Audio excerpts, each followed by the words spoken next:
Well, hello, welcome to the Homeboys Late Podcast. It is Friday, the 7th of March. I'm, of course, Joe McKenna. We are back, and we have got four amigos. That makes any kind of sense. We've got a guy whose name this week is Captain Tom's Trike. This gentleman, that is Marty Flynn. What's happening? Love and life, Joseph. Love and life. Captain Just want to Tom's give a big Trike. shout out to Hockey Land on the pub, scratching them right now. The Up the hockey Hawk. lad. Up Tell the me. fucking Hawk, North Belfast famous. You whoop whoop. He's almost there. As long as we keep talking, he'll get there. So we've also joined by Wisho's finest, a smiling big brother this week, Jason Higgins. How you doing? Help. How's things? You good? You feeling good? Good, mate. Good. It's Friday. Been a good week for the young'un. Last week. This week. No, so well, I get beat today, but Well, you know what I mean. Aye. High of last Okay. week. Aye, definitely. And of course, man's back in the fold. He's here, and the brakes are off. All lights are green. Scott McCurry's here. Hey, Joe, go fuck yourself. Go fuck yourself, Joe. Piece of shit. Scott McCurry is back in the fold. What's happening? Are we all right, man? We're all good. We had a good conversation there about youth football and wins. I've came to the and, conclusion none of you know fuck all. Right away. well, there's 525 podcasts that'll prove that. Yeah, that was that one's for my wee mammy. My wee mammy, as we've spoken about, she says to me that other pods are better than us because they don't need to swear. So Yeah. take that, man. I quote Eminem, right? Will Smith doesn't have to curse in his raps to sell records, but I do. So fuck him and fuck you too. Yeah, exactly. I don't trust people that don't swear. No. See, I used to think that too, but now what I think is like people don't swear because they're trying to affect something that isn't really who they are. You know what I mean? Untrustworthy. I'd be honest and say that I would like to swear less. I don't think I swear. I don't think I swear a lot, but You do, mate. You Yeah. do. Oh, Well, here's the thing. We all do on this podcast. Yes. Like, obviously, we don't go into work and go, what the fuck's a crack? You know what I mean? I know who I can and cannot say it to in a working capacity, right? My ma fucking hates me swearing. I swear all the Aye, time. My ma. but see, Belfast, that's part of your language. I think I know. Belfast folk, you just swear for birth. I think you're right. Well, my sister in America, right? So she still has a Belfast, Belfast accent, even though it's Americanized somewhat, right? She'll hate me saying that shit, by the way. Just listen to this. And but her friends say she uses fuck as a comma. It's true. I've never known anybody that's because it's built into your language. Like you just talk, and it's just constant. But I think it's great. Do you not think though, like, see pausing? If you're in Belfast and you pause, you pause, you go, fuck. it's kind of what But do you remember? So we're hoping to have a very special guest on later. We're hoping Paddy McDonald will bounce on, but Paddy actually spoke about that as well. As Ma, after he did one of his Ulster Hall gigs, he asked his Ma how he did, and his Ma went, "Listen, I'm not kidding you. You need to stop cursing." And Paddy went and got the video of the gig, and he sent it to me, and I was like, "Your ma's right." Like he was like I was down the fucking shop and fucking seen this fucking cunt run down the fucking street, and then he fucking turned to me and says it. And I went, I had never thought about it, and I was like, "Paddy, your ma is right. Holy fuck!" And I'm as bad. You just said holy fuck. I remember. You just see about 20 minutes of your set now, folks. I don't know of any. I know Marty, you know him. We pal of mine, Eamon, who plays in the Wakes, we Eamon Maguire. Young Maguire. And we were picking him up to take me football. And he jumps in the back seat, and I'm the passenger seat, and my big fella was driving.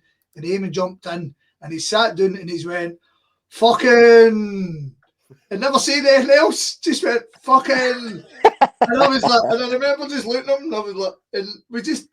Like the silence just carried on. But you know what though? Everybody understood it. But the thing is, Joe, I've now seen Limmy had made that as part of a sketch down the line, and I was like, fuck, that was like Haven, man. Just sat there and went, fucking, and then nothing else. Do you know what though? Did you ever see that episode of The Wire where the first scene is them on the credit scene, and all they say is fuck? They're trying to find D'Angelo Barksdale had shot the lass in the window. That's about 3 minutes of just going like the bullet in the fridge. Ah, fuck. We've all had days like that. Fuck, hell. This fucking fucker's fucking fucked. So anyway, folks, the point of this is I'm not swearing anymore. That'll be me last. Fucking right, Scott. My kids hear me cursing, they're like, fuck, there he goes again. I mean, anyway, so hey, Joe, what's the list? List? What are you talking about? List. No, there is no list. Suppose where do you want to start, Scott? Because you're generally the one that has some semblance of what's really going on. All I do is go back and go, we've done this at the very beginning. When was the last time you were on last week? Last Friday. So we did Aberdeen. We did Aberdeen. So St. Mirren. Yeah, Mirren's what it is. Because see, in fairness, quite a lot has happened in the world of the Celts. But it's been a slow week in terms of matches, which is weird because you kind of got accustomed to like 2 games a week or 3 games a week. You know what I mean? St. Mirren with the bam pots caught me in the tail eating a pie, and not even a good pie, a macaroni pie. Yeah. Were you on the telly? Nah, mate, my phone blew up, man, and nobody said anything nice. Look at this big fat pie eating a fat pie. You know that? Pie face. Tell me some of the screenshot of that. Somebody got a shot of that. A favourite was one of the boys went there, Scott giving Big Shug and a sorrier supper. So I was on at the start of the game and after the game. I'll send you, Joe, don't worry about it. So you've been on the BBC, right? Since we last spoke to you. Yeah, I was on 6:20 in the morning, fuck's sake. That's when everybody's listening. Everybody. We never even asked you, how did they contact you? Did somebody get your address or something? Do you don't remember the contact is before... that was before the Aston Villa second leg. My boy sent us a text. Right. He said, do you mind following me? I want to see it. And I says, what's up? And he says, would you fancy coming on 5 Live tomorrow morning? And I was like, oh, it's sweet. Whatever you want. And then 5 Live texts me like late that night and say, right, we don't need you. We're doing something else. And I was like, whatever you want, no problem.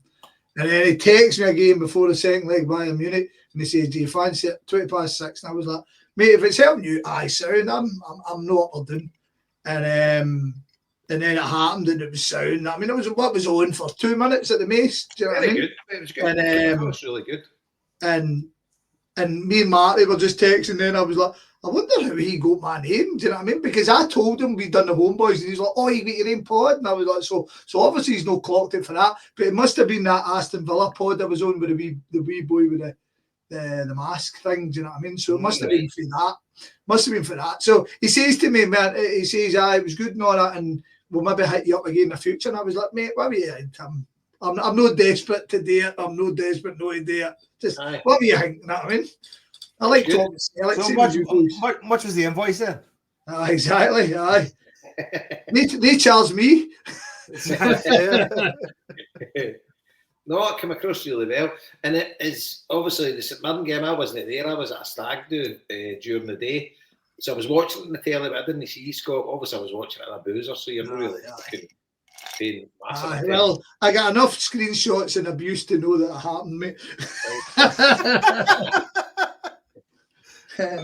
But St Mirren was good there. St Mirren was good, especially keeping off it. It was a really, really hard, tough. I mean, it usually is a tough wee game going through there, and so we all met up beforehand, and we were talking about. I was telling you, we were talking about Jim McInally before the game, and he was going, "This guy gets us up," and he says, "This pitch will be cutting up and it'll suit the aim and stuff like that. And he called it bang on the button. A tough game, and for us to commit it the way we did, it's very impressive. Do you know what I mean? See, I mean, I know we could beat the Hibs game, and we won the game against Aberdeen, but there's something really good about being in a proper game of football and coming out at the end up. Do you know what I mean? Because ultimately we won that game against St Mirren because of our subs, and that this 5 sub rule is working a treat for us. Do you know what I mean? You're getting to refresh almost exactly half your outfield squad. Your outfield with guys of a really good quality, and of course we're going to talk about Yang and where he's came for. You boys touched on it last week. I thought at times we were really good. We gave up a lot defensively. When Trusty goes off, but Trusty didn't have an easy night either. It was a really good night. It's a really good day because it was a hard fought win, and hard fought wins are good. Hard fought wins are almost better than battering a team. I think sometimes. Do you know what I mean? Battering somebody is magic. Do you know what I mean? But see when you've been in a battle, because no matter what you think about Robinson, and I can't stick a guy, I think he's a really, really good manager. He's a great manager, by the way. He knows what he wants. He knows what he's, and every team. I don't know how we go in at Morecambe. I'll put my hands up with that. But every team he's had in Scotland always give you a hard game. Always worth it. Even it would be interesting to see how he would get on at, say, a Hibs or a Hearts. I mean, the suggestion would be that his style of football wouldn't allow him to succeed, almost in a Jim Goodwin kind of way. But he gets the buy-in for the squad. He certainly comes across like a player's manager. Do you know what I mean? But I was delighted with the win. I was delighted with it, mate. But before we go into the game, I think that's an interesting point, right? And it's worth a blather. See that?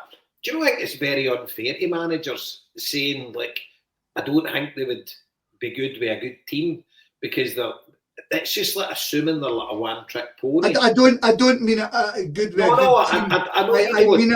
I mean it like so. To make it relevant to us, Jason, Jose Mourinho this week was queried about coming to Scotland, and he gave the kind of dignified answer, of course, big club, blah, blah, blah.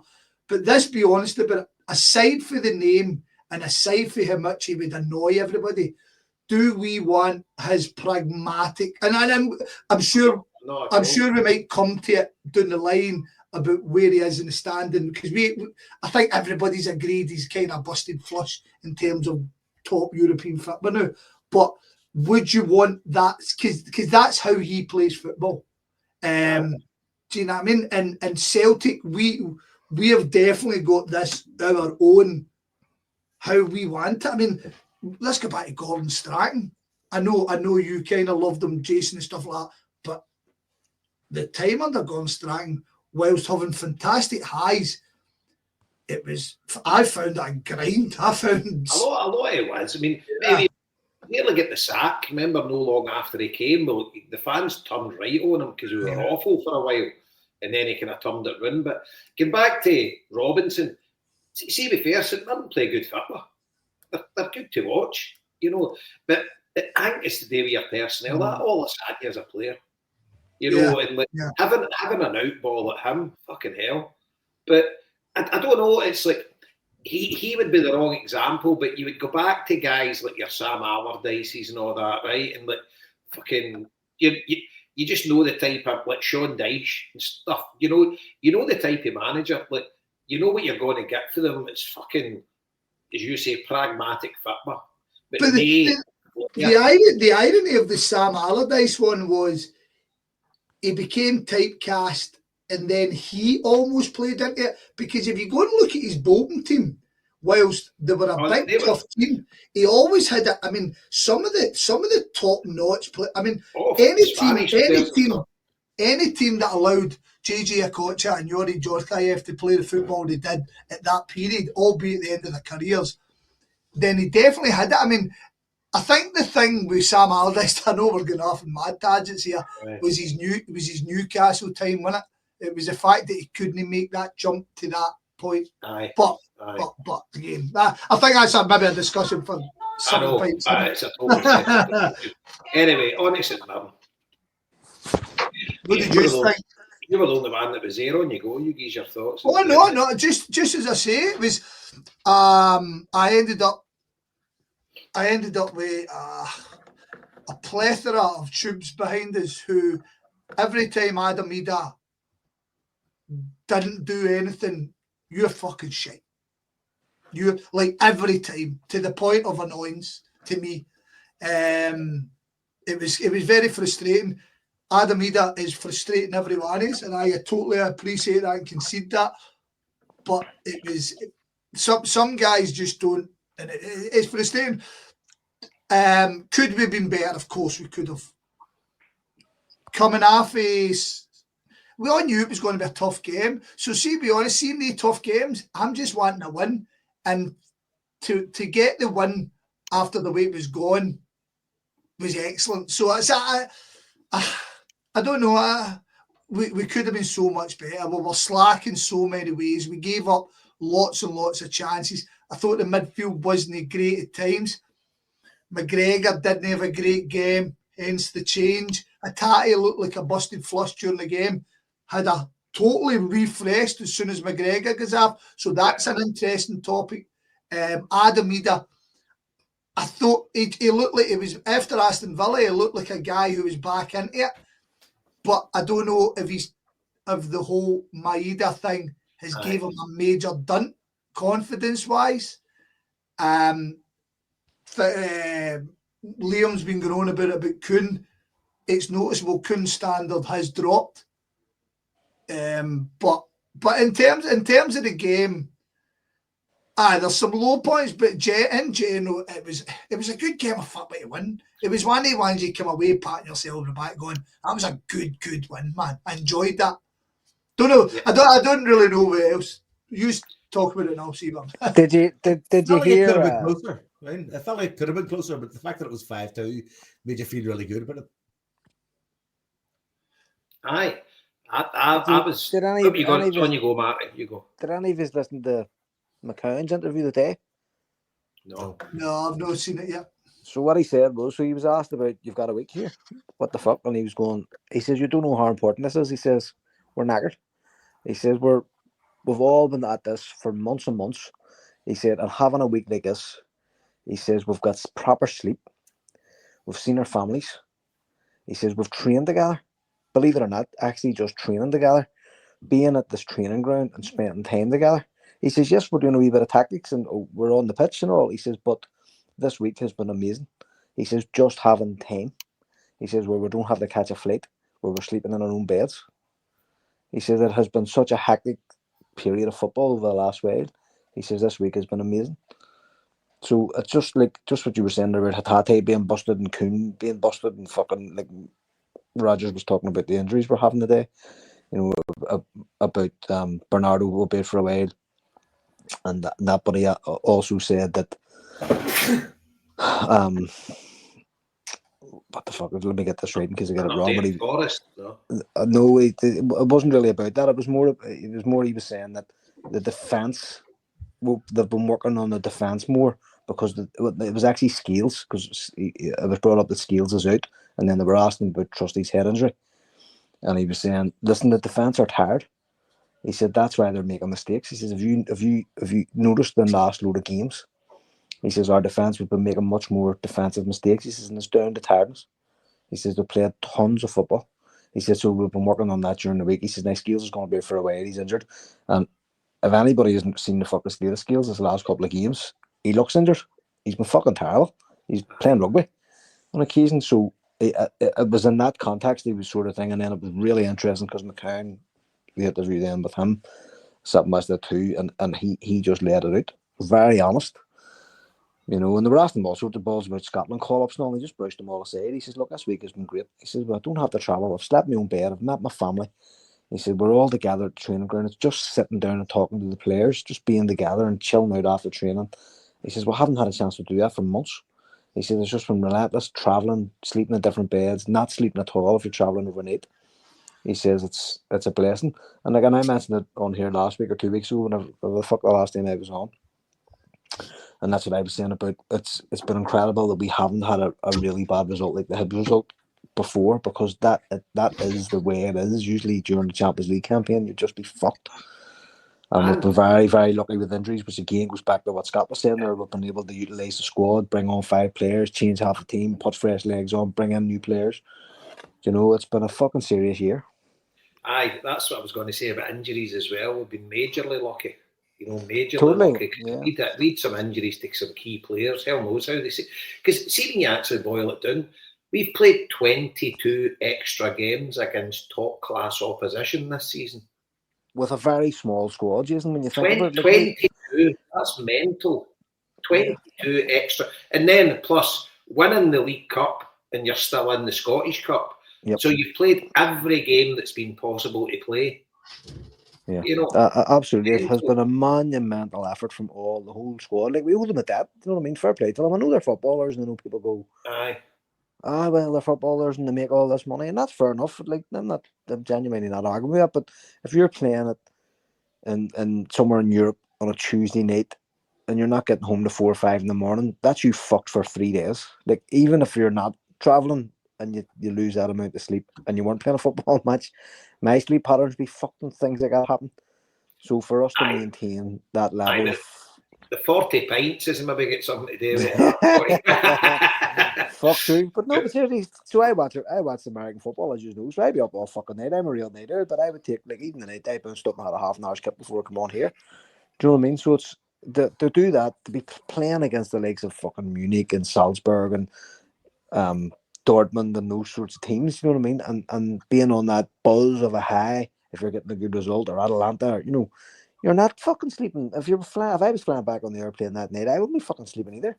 Do you know what I mean? So it takes you maybe 3-4 days to readjust back into life, you know, when that's happening. So as you say, if we've done that 22 times, or 11 times, even just 11 times, I mean, it's fucking hard. It's definitely hard going. See how I'll give you a laugh, right? See how goosed I've been the past few days, because our John's been playing every game at 5 in the morning. Yeah. I've been getting up early starts.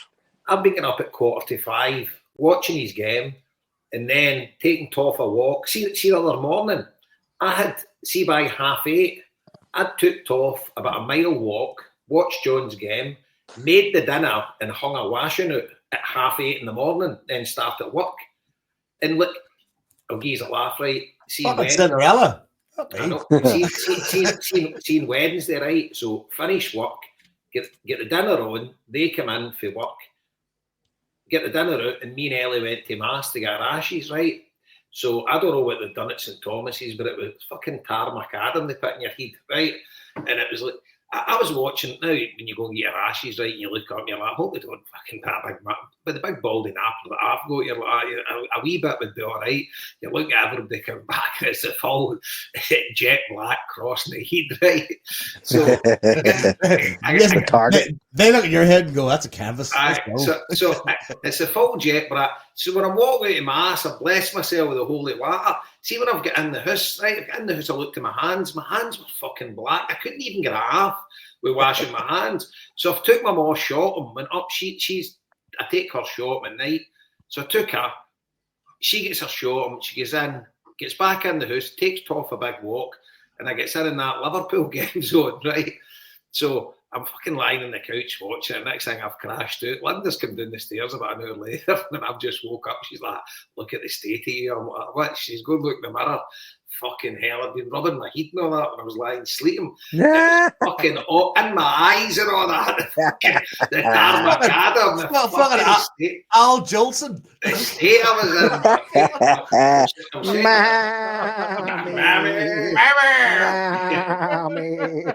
in. Honestly. Right. So back to I'll send you this photo there, right? Because we were all talking about it on our chat. The bloody Nicky, wait to see this. So anyway, St Mirren, I thought it was a great game to watch, and as I say, their free kick, an arsehole winder, and then their equaliser. was a fucking arsehole winder that was just mental. Do you know what I mean? The way he's caught the ball, and I don't think Schmeichel had a chance. So, but Schlupp, brilliant goal. And it's interesting when you say about the team being absolutely knackered, because Schlupp's hard. I don't really know how many games has he played this season before he came to us. I take it he wasn't starting every week for them. Yeah, I'm pretty sure he had 14 appearances and every one went off the bench. So the guy's class. He's looking brilliant, but I think that's maybe got a lot to do with it as well when he's playing with other guys that are knackered. But he's fit it in like a glove. He's been excellent. So, Schlupp, brilliant. Engels penalty. Less said about that, the better. But they say he's playing with some confidence. But fucking hell, that penalty rolls it down the middle. Fucking, what's he thinking? But it goes in. I suppose that's you need to wind your neck in with that, man. I know. Swear to God. I tell you, I hate it. I hate it. A good penalty is a penalty in the fucking net. I know. I scored penalties. I know, but there you go. But so obviously we begin with the lead, and then they get the equaliser, and you're, wait a minute here, could this be one of these nights? And then, as you said, Scott, we made the 3 subs, and what a difference. The old Yangers, fucking hell. There's plenty of us are eating humble pie here and now, and I'm definitely one of them. Not me. The title of this episode is "This is a Yang's World." Aye, I'm telling you, he's fucking outstanding. And then Brenders tells he's got his woman across to South Korea. He's on the bones, man.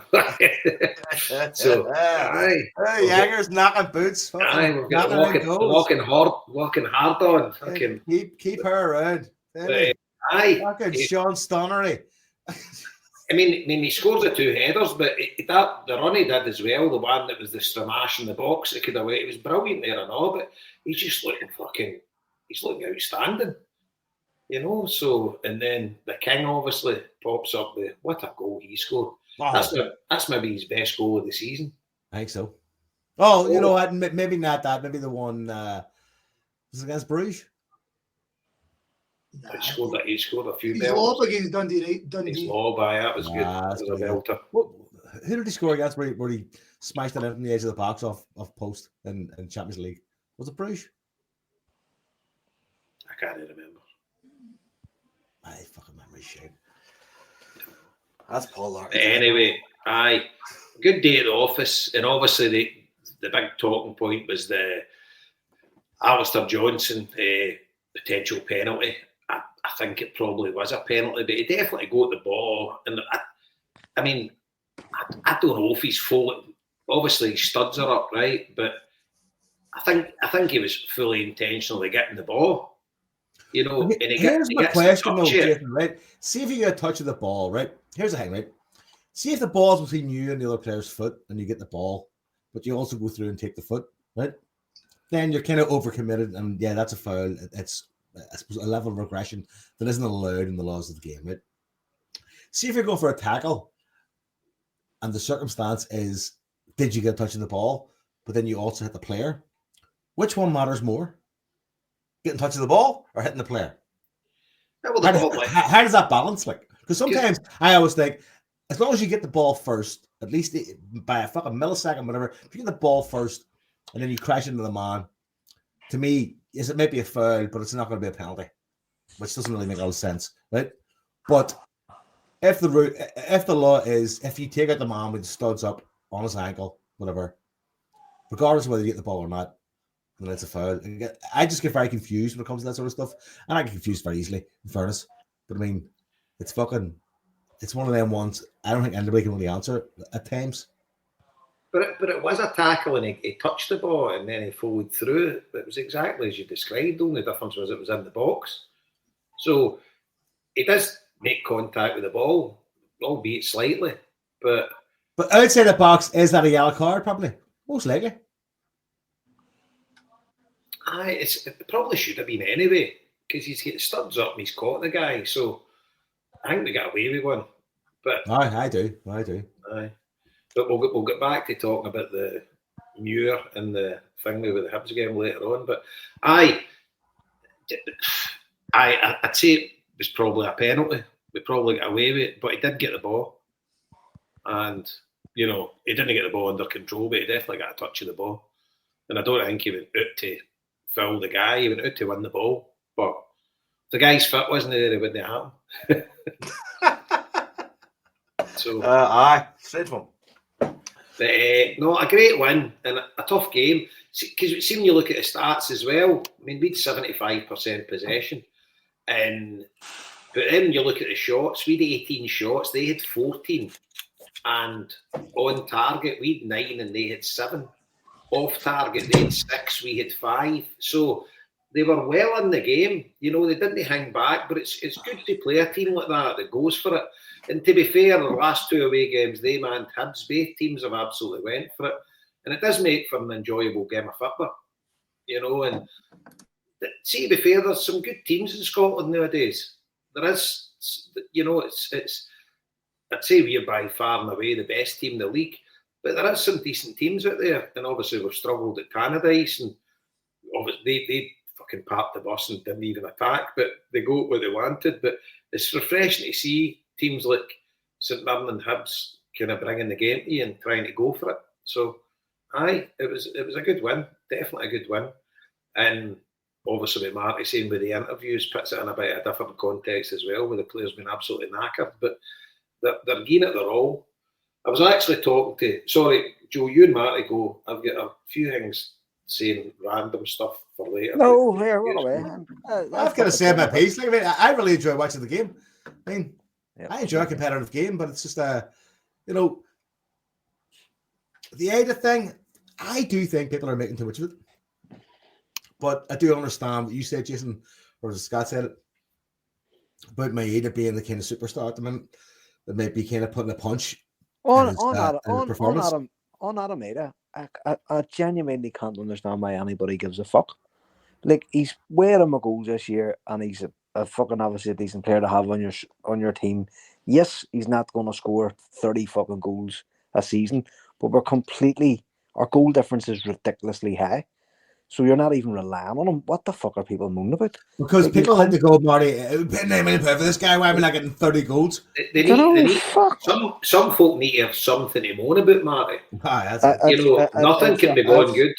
That's obviously true, Jason. I mean, it really is obviously true. And you definitely understand that. See, if a player was just diabolically bad, or or who wasn't pulling their weight, or we've seen them players. You've seen the players, and you've took one look at them. Well, what did we do here? What the fuck? But this guy scored in the Champions League. He's got a dozen goals or whatever the fuck he has, 12, maybe more, domestically this season. 13. One is a league in the cup last year. Totally. This is his best goal scoring season after last season, which was his best goal scoring season. So he's getting better. And he's young. What is? He's only fucking. He's not that old, so he's not either. He's 24 now. He was 24. He was 24 last month. So he's coming into his prime. Like, what are you fucking complaining about? It's genuinely baffling. It really is. Like, and in years to come, like, prices are going up. They're not going to go back down again. So, like, in 10 years' time, Adam Maeda is going to be like, like a fucking just like an ordinary signing. It's not going to be really, oh my God, we spent all this money on Adam Maeda. In years to come, it's not going to be worth a fuck. Do you know what I mean? So I think Jason has a fucking point there. I think people are just looking for something that fucking. It's worse doing it at a game. Like, it's alright if you're sitting in a bar with some fucking blowhard who's talking balls, but if people are actually giving them grief at a game, that's worse. Fuck me. Aye, I know, and it's like that, Scott. I've been there 100 times. When you get to an away game and you're generally the folks sitting on about me are all right. You get the odd one sitting behind us when the guy's not using his ticket to gives it to somebody and the cunt knows everything about everything that's ever fucking happened in the world, and he just fucking berates anything that's happening in the green white shirt on the park. And I just turned around to him one day and says, "Well, you just fuck off and sit somewhere else the next time you're burning cunt." Fucking I can't believe you talked to Paul Larkin like that. Drive. Jesus, George. By the way, Larkin would be one of the most positive at a Celtic game. He wouldn't slay a Celtic. It was a joke. I know, but we've all seen those people, and you're just looking at them going like, Jesus fuck, mate. Do you know what I mean? It really is different if it's a Ronnie Taylor type season or the fucking COVID season or something. Well, you can understand that. Maybe if all the players are under par or. That's when they blowhards come into their own, into it. Fucking told Jason. Sit back in That's like the their it's like their time has arrived, Jason. You know what I mean? They're waiting on this season their whole lives. So they are, and you can understand that. Like if you're going through a bad season, well, fair enough. And like Yang has been getting grief like fuck every time. And in fairness, like you can fucking see why. But at a game, you wouldn't be giving them abuse. You know what I mean, we can sit here 2 days, we have 3 sat days here later, and and Brendan analyze a match, Rodgers talk over balls. Yang. Exactly. Yang doesn't give 2 fucks what I say about him. So I mean, God bless him. It's great to see him coming on to his own. But like to be so relentlessly negative in such a positive time as being a Celtic supporter is fucking. It's crackers. Like there's definitely sort of a fucking not a phobia. There's no word for it. Like a psychosis about that. Where you're going out of your way to find bad stuff. And the other thing is too, like we've started letting in goals and everybody's like outraged. And it was actually some cunt on BBC Scotland said last week. He said like, other teams score goals in football. No team goes through the whole fucking year not scoring. Like goals will be scored. What the fuck? Like it's just normal. And as long as your team's scoring more goals than the other guys, you're all right. Do you know what I mean? So that kind of speaks to the conversation we had before this podcast about like kids football, going like coaches freaking out, coaches being like, see when you have fans or like coaches like losing a goal is the fucking worst thing in the world. You're going like, well, that's going to happen. It's 100%. 100% It's nuts. Like, so we've loads to be positive for, and like we sit here, we do genuinely be critical. We say, well, I was wrong, or he was shite. Like I've been fucking hard on Hatate this year because he has been shite. Do you know what I mean? And I said it the other week here. If you look around the whole team, apart from Maeda, who's having an absolute fucking worldie of a season, if you look at Hatate and if you look at Engels and you look at McGregor and you look at Carter Vickers and all, you could pick on an individual player and point out the part of the season where he has been, not maybe fucking diabolical, but where he just hasn't been firing on all cylinders. And for us to be where we are in a season like that, where you can't really pinpoint, like Kuhn was amazing up to Halloween, then he fell off. Then Maeda fucking come on to his own. Now we've got Jada back. So you're having all these players who have massive contributions at different parts of the season. But overall, as a squad, we haven't really fucking, like people were slabbering with Cal McGregor last week. And you're going like, I know, but fucking look at the league. Look at the fucking league table. I know, but even if he is knackered, like look at the fucking league table. As Scott says, the squad is being squeezed for every ounce of energy and talent and ability and determination. It's all been fucking wrung out of them all year. And you made the point, there's an extra fucking over 24 matches that you would be playing if you weren't at this standard of football. So it's an incredible achievement to be where we are, sitting pretty in March, 2 games away or 3 games away from winning the league. Before your Easter eggs are getting fucking broken into, you know what I mean? Before you're cracking the lamp. So see, before cream eggs cracked. You're right, man. But see, getting back to that point you made, Scott, about Hatate, right, when McGregor went off, I thought that was interesting because I was actually thinking exactly the same thing because he wasn't good at the start of the game in the first half. But at the end of the game, like the boys put out a Yang for his first. And like he seemed to sort of kind of boss the midfield a bit, kind of near the end. But obviously McGregor went off in 65 minutes. It's where you want to take that conversation, Jason. The conversation is Hatate strangled by his positional sense in terms of McGregor kind of floating it about? Is Hatate a better player without McGregor? Is McGregor on the decline? Which I think, let's be brutally honest about it, at 32 going on 33, naturally you would always say yes. Players generally don't get better the older they get and like after the 30s. Do you know what I mean? But time waits for no man. I think he's in a very slight decline, right? Because he's still top draw. Jason, right? People need to stop being so precious about stating the obvious. and I'm not saying that about you, but you kind of just summed it up that people are kind of, it's a slight decline. It's a decline. Right? We're all big boys. Even Callum McGregor would kind of get it, and he'd want to prove people wrong.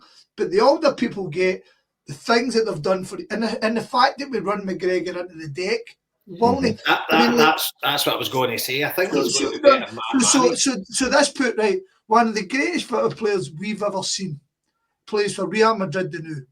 Luka Modric, right? Mm-hmm. And Luka Modric is only getting his flowers recently in the later stages of his career.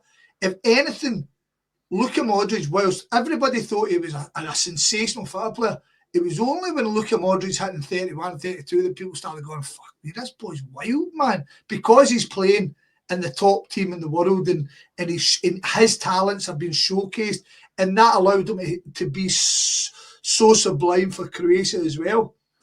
But the fact of the matter is, he's old enough now that he's playing cameos for Real Madrid. And that's been the case the last few years. They've got guys ready to come in. And see, to be honest, it's no any slight on Callum McGregor to say we need to be kind of making sure in 3 years' time or 2 years' time or 1 year that we're ready to kind of move on. And again, Scott, we've done it with Brown. Sorry. Yes, no, I completely agree with you. See everything you said there, spot on. The other thing is too. Sorry, Marty, can I interrupt 2 seconds? Yes, PG, fuck up. We never said we were selling him. We're just talking about the long-term replacement of Cal. No, actually, far from selling him. This was the point I was just about to make. Do you see our bench? Right, our bench is fairly weak. Now, I'm not saying it's bad. It's not bad, but it's at the standards of football that we want to be aiming towards. It's kind of weak. So could you imagine if you're starting to rotate Callum McGregor out of the fucking team? Yeah. And you have a half an hour to fucking go, and you bring Callum McGregor on. Like, that's what I'm talking 100%. About. You still have a fucking top quality player who cannot play 90 minutes anymore, but can give you 30 minutes of the greatest football of his life. But Matty, do you know what I mean? Let's catch ourselves before we kind of go a bit too far. Right now, Callum McGregor can play 90 minutes. Oh, totally. Absolutely. But before we get to the stage of Callum McGregor comes on, Callum McGregor should be starting games for us and dictating play. But once that game to the point of like to we think that maybe he's not having the same influence or the game's done, we should be taking Callum McGregor off rather than he's a captain, we've got to keep him on. We're going to kill him. We're going to fucking murder him dead. The captain thing, especially since you brought in guys like Joe Hart, you've got CCV there, you've got Alistair Johnson, you're bringing back Kieran Tierney. Arnie Engels ultimately isn't going to be Celtic captain, but if Arnie Engels said tomorrow, give me a 6-year contract, I'm staying here for 6 years, you wouldn't be short in giving that young man the captaincy in a couple of years because that boy's shooting for stars. 100%. So we've got captains on the bench, and I don't think Callum McGregor is that much an arsehole that we go, this is bollocks. Callum McGregor has been a phenomenal player, and there's me doing the same thing I was just saying about Jason. You feel you've almost to say that we've kind of got to look beyond him at some stage. You still have to preface it with, "Oh, don't get me wrong, I'm not slagging him," but we're talking the truth, aren't we, guys? We're not saying anything. It definitely annoys me, Scott, that he doesn't get took off after 60 minutes when the game's won. It's as if like you can't take him off, and it's like the crowd gets up and gives the boy a standing ovation because he should be getting used sparingly in these situations. Yeah. You know, you look at him against Bayern Munich, he was world class. You know, he was outstanding. So he's got it in abundance, right? He's got nothing to prove to anybody. When we've got a game sewn up 60 minutes, get him off the park, save him, save his legs. You get another 2 years of him. Yep. And the other thing is, too, Jason, you pointed out again, an extra nearly 24 matches, but he saved himself a dozen matches by not playing for fucking Scotland. So, do you know what I mean? It's like fucking, do your best to keep this kid in the game as long as we can. And we actually have precedent for doing this as a club. We did it with Tom Boyd. We rotated Tom Boyd out and rotated Paul Lambert in. And then we did the same thing with Paul Lambert. We rotated him out. And Lennon came in and Lambert was one of those ones who fucking went and did his coaching badges and stuff like that while he was still a Celtic player. And that's the sort of thing that Cal McGregor should be, contemplating too, because he's a smart kid. We should be keeping him in the youth setup. Let him go and fucking train kids during the week as well. Marty, right. Hold that thought, because I listened to the pod for last week where you were talking about the thing I was talking about. He was talking about the thing you but the job for the boys thing comes up time and time again when it comes to Celtic, and we need to.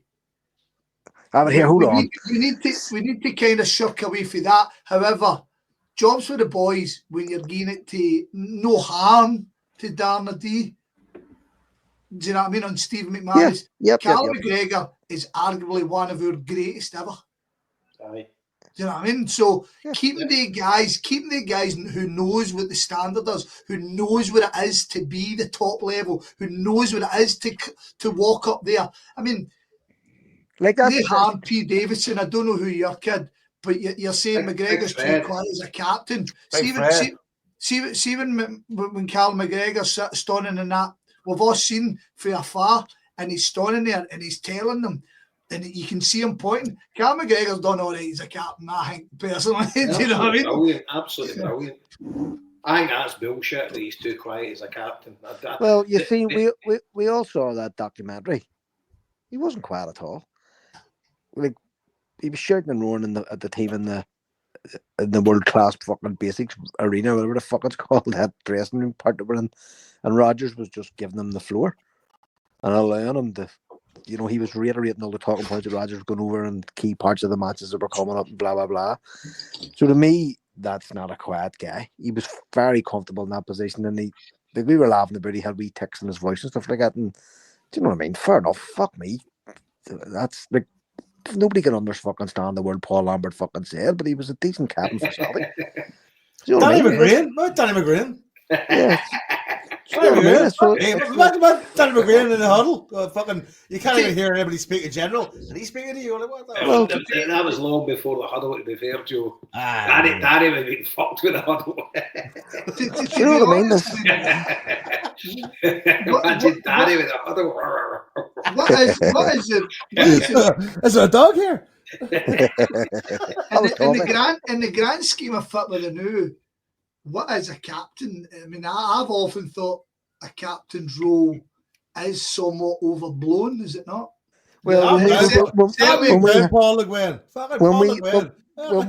when we had right, so see, there's 2 points to make here. One, again, to go back when O'Neill was here, nearly every player in that pitch was a captain. You got to put the armband on anybody. Johan Mjalby, Larson, fucking, you could have took your pick of captains from that team, but also too. Right, so having that mindset, and that's the Huns have been actually moaning about this. Their fans have been saying this. We don't have anybody who encapsulates our club anymore. What are we about?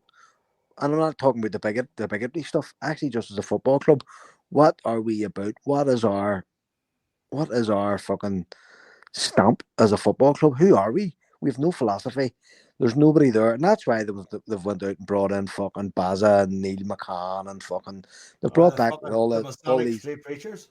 All the Hun direction to try and get the band back together, because you've just got a collection of players on the pitch who haven't gelled.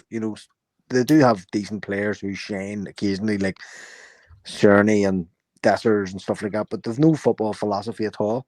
Where Celtic does. Rodgers has put that mark on us. This is how we play. Postecoglou had it before him, and players like McGregor just encapsulate that. And again, I'm not averse to bringing players back if they're the right fucking players.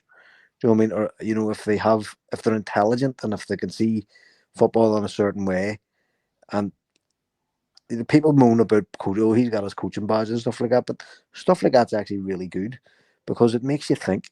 And if you're doing your coaching badges, like you see them in Belfast every year, you're mixing with other coaches and you're mixing with, really high, top level players who want to become coaches. So at that level, they're sharing ideas and they're telling people, that as part of the classes that they do, they have to actually, present and say, here's what we did, here's what I think worked well, here's what I think didn't work well. It's a very, very febrile environment. They're all kind of learning from each other. Febrile. And I fucking like Febraile's a that one, great Matty fucking boy. word. I oh, can't aye, steal you know what I it. mean? It's like, Yeah. it's like a fucking Febraile. brain. It's like a brains trust. Do you know That's what I mean? one It's of the next team they're, meeting. you know what I mean? They're in Okay, together. Magnus, sneak your fucking heart out, son. It was a Febraile.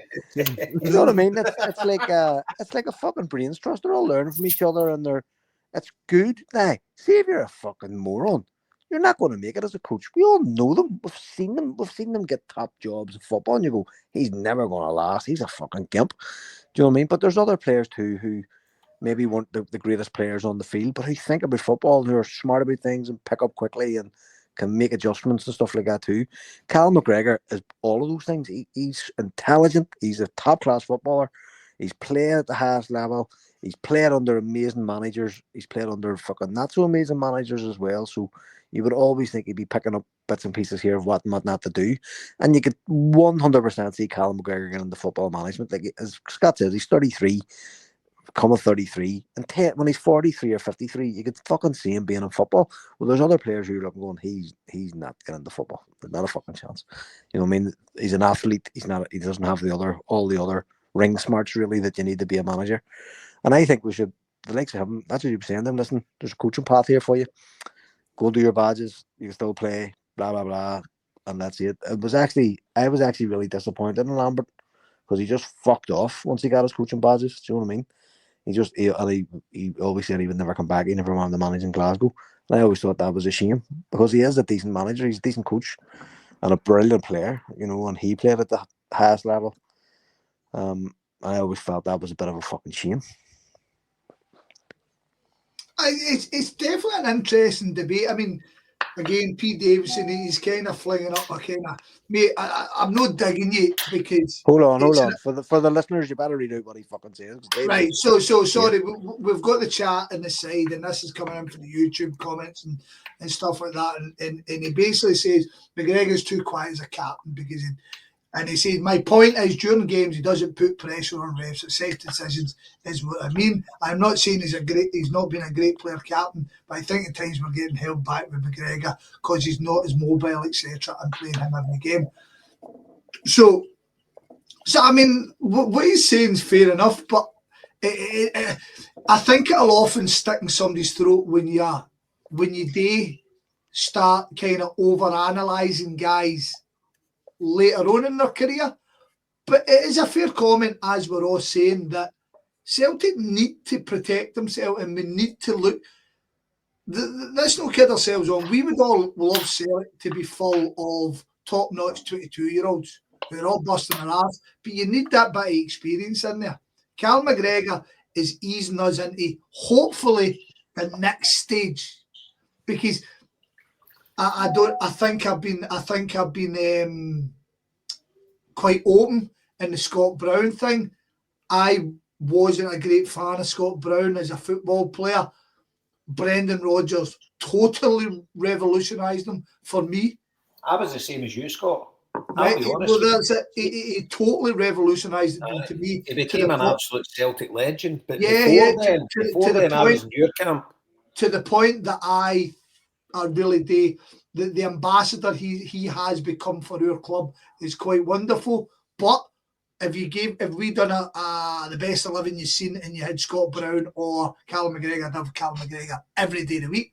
So the next stage for Celtic is making sure the guy who takes his jersey is better, which is quite a fucking thing to aim for.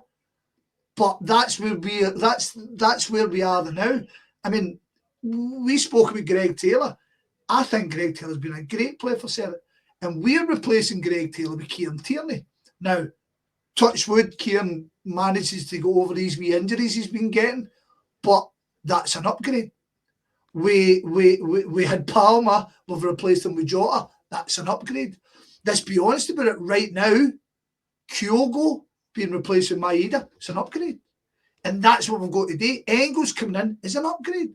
So the next guy in line, I mean, I love wee McCowan. I love him dearly. Is McCowan coming in to take the jersey? That's what I said about Joe, but I don't think so, Joe. I don't think so. No. I see it. I hope you're right. It would be great. I mean, I was kind of going to take it a different topic, but we can come to that in time. No, I think McCowan. I hope I'm wrong. I think McCowan's got a ceiling. I hope I'm wrong.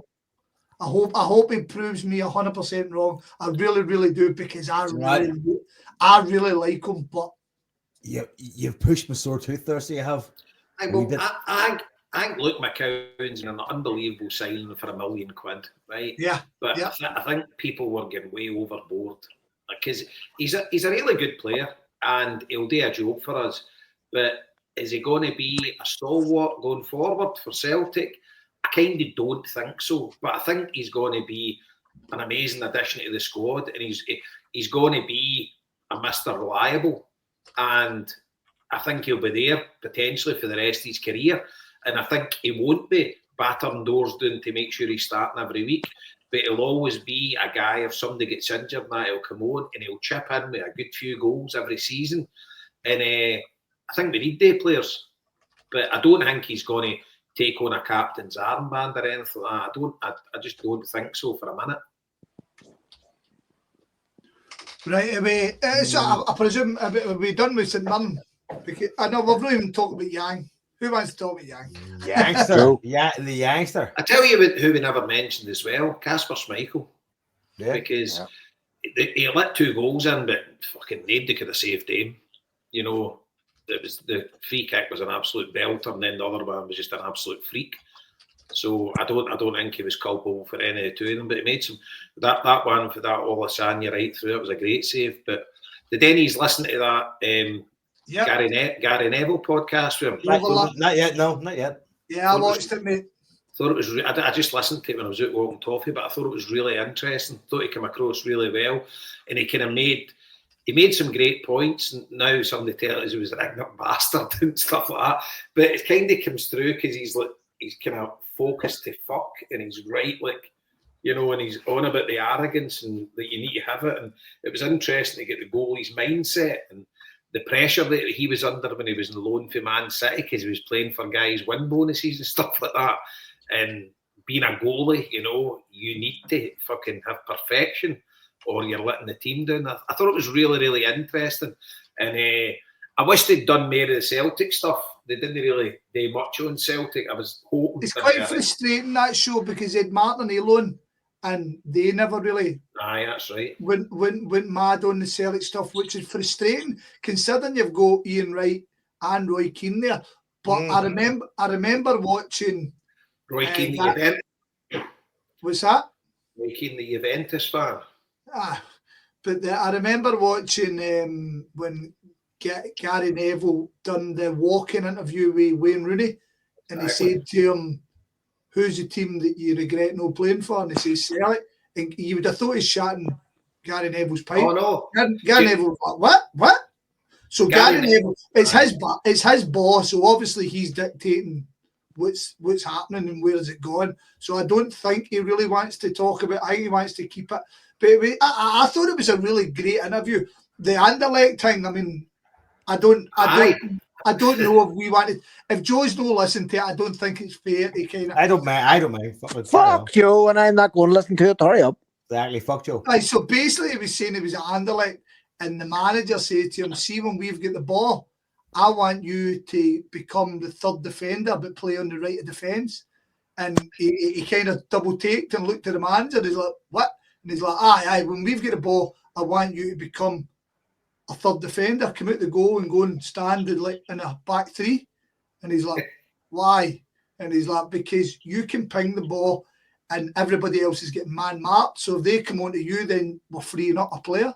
And he says they were 3-0 up at half time, and the manager says, right, you get back into goals. He says it worked a treat.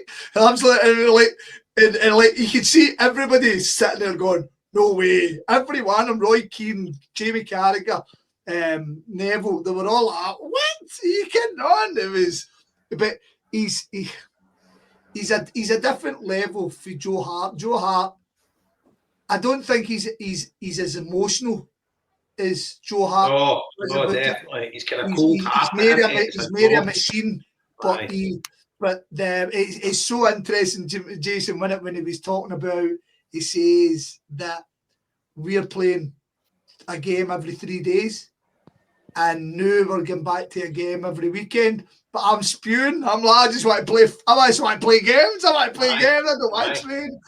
Aye. And how he was raging letting that goaler against Aberdeen, because obviously it's such a good show. Aye. No, it was really good, but right good insight.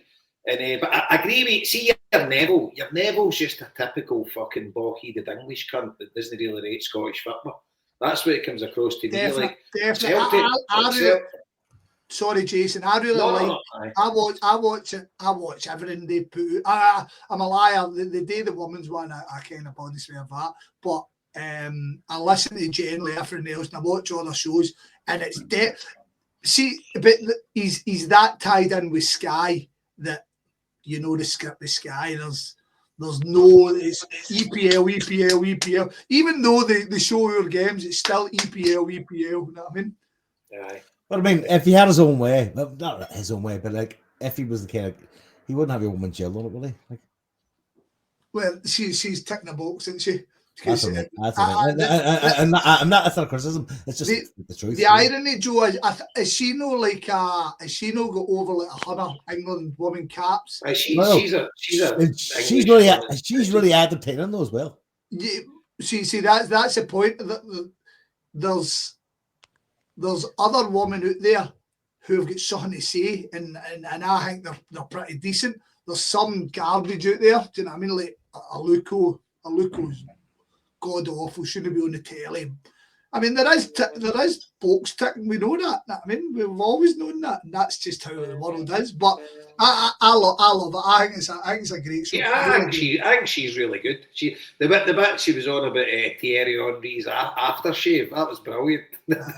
they were in how she smelled amazing. And they're like, how did you know? No, it was thingy, wasn't it? It was the Patrick Vieira, was it? Patrick Vieira, that was all right. Patrick Vieira, that's what it was. Right, no, it's good. But to go back to Schmeichel, I don't know if you remember in the summer. I'll tell you, it'd be good this year to kind of maybe go and have a wee look back and see what we did say about all the signings. But Schmeichel, I was underimpressed with signing Schmeichel. It seemed a job for the boys. Why did he not stay at Nice? Why did he not stay at Anderlecht? I didn't understand it. And we were struggling for a keeper, and we got him. And Liam was all in, and I'll put my hand up with Liam. He was bang on the button. I mean, Schmeichel's been an amazing signing for us. I would say right now he's been player of the season, because he's been bang on all season. So far, I mean, we've still got a bit to go. He could make a big fucking arse yet, but I think what a signing he's been. And as you say, Jason, see that free kick? Nobody's saving it. I clapped that free kick. I was one of the gimps at the game. Oh, what a free kick! You know what I mean? Do you know? Funny enough, I remember being at Goodison quite a few times and see if the away team would score on that. No, recently, but see, like maybe 15 years ago. See if the away team would score an absolute peach. There'd be loads of Everton fans would clap in the stands. I thought it was kind of brilliant. It was kind of class for them, because the thing I noticed when you're good brilliant for me, is that what you're saying? Aye. Thanks, it's a wee bit of class, if the guy scores an arsehole winder, you're like, fair play. But I think he's been excellent, and I think he's a cold-hearted winner, and it came across there, and it's like he's dedicated to his craft. And I thought it was interesting where he gave the relationship between him and his dad. He says, no, he's just my dad. He says, because I didn't want to get there, because he was talking about, he says, my dad's massive. He says, so he commanded these penalty boxes for crosses, and I thought it was interesting. He's like, that's not a part of my game. He says, I can't command the penalty box. He says, I need to be a different type of goalkeeper. So he says, he says, is my role model as a human being, but no basing my game on him. So, it's really good. I really enjoyed it, and he came across really well. And what was it? Lucky you have him. Remember back in the day we used to give recommendations. That's our recommendation. Go and watch that. We'll put a link in the description or whatever the fucking hell. Roy Keane's still a dick. I like him. Fucking Juventus supporter. Get the fuck. But then That's they showed his phone and his grandkid is in a full Celtic kit sleeping. I mean, Oh, I know, but that's just because he's his grandkid. I mean, like, so it's got through did he somewhere. put clays on the grandkid?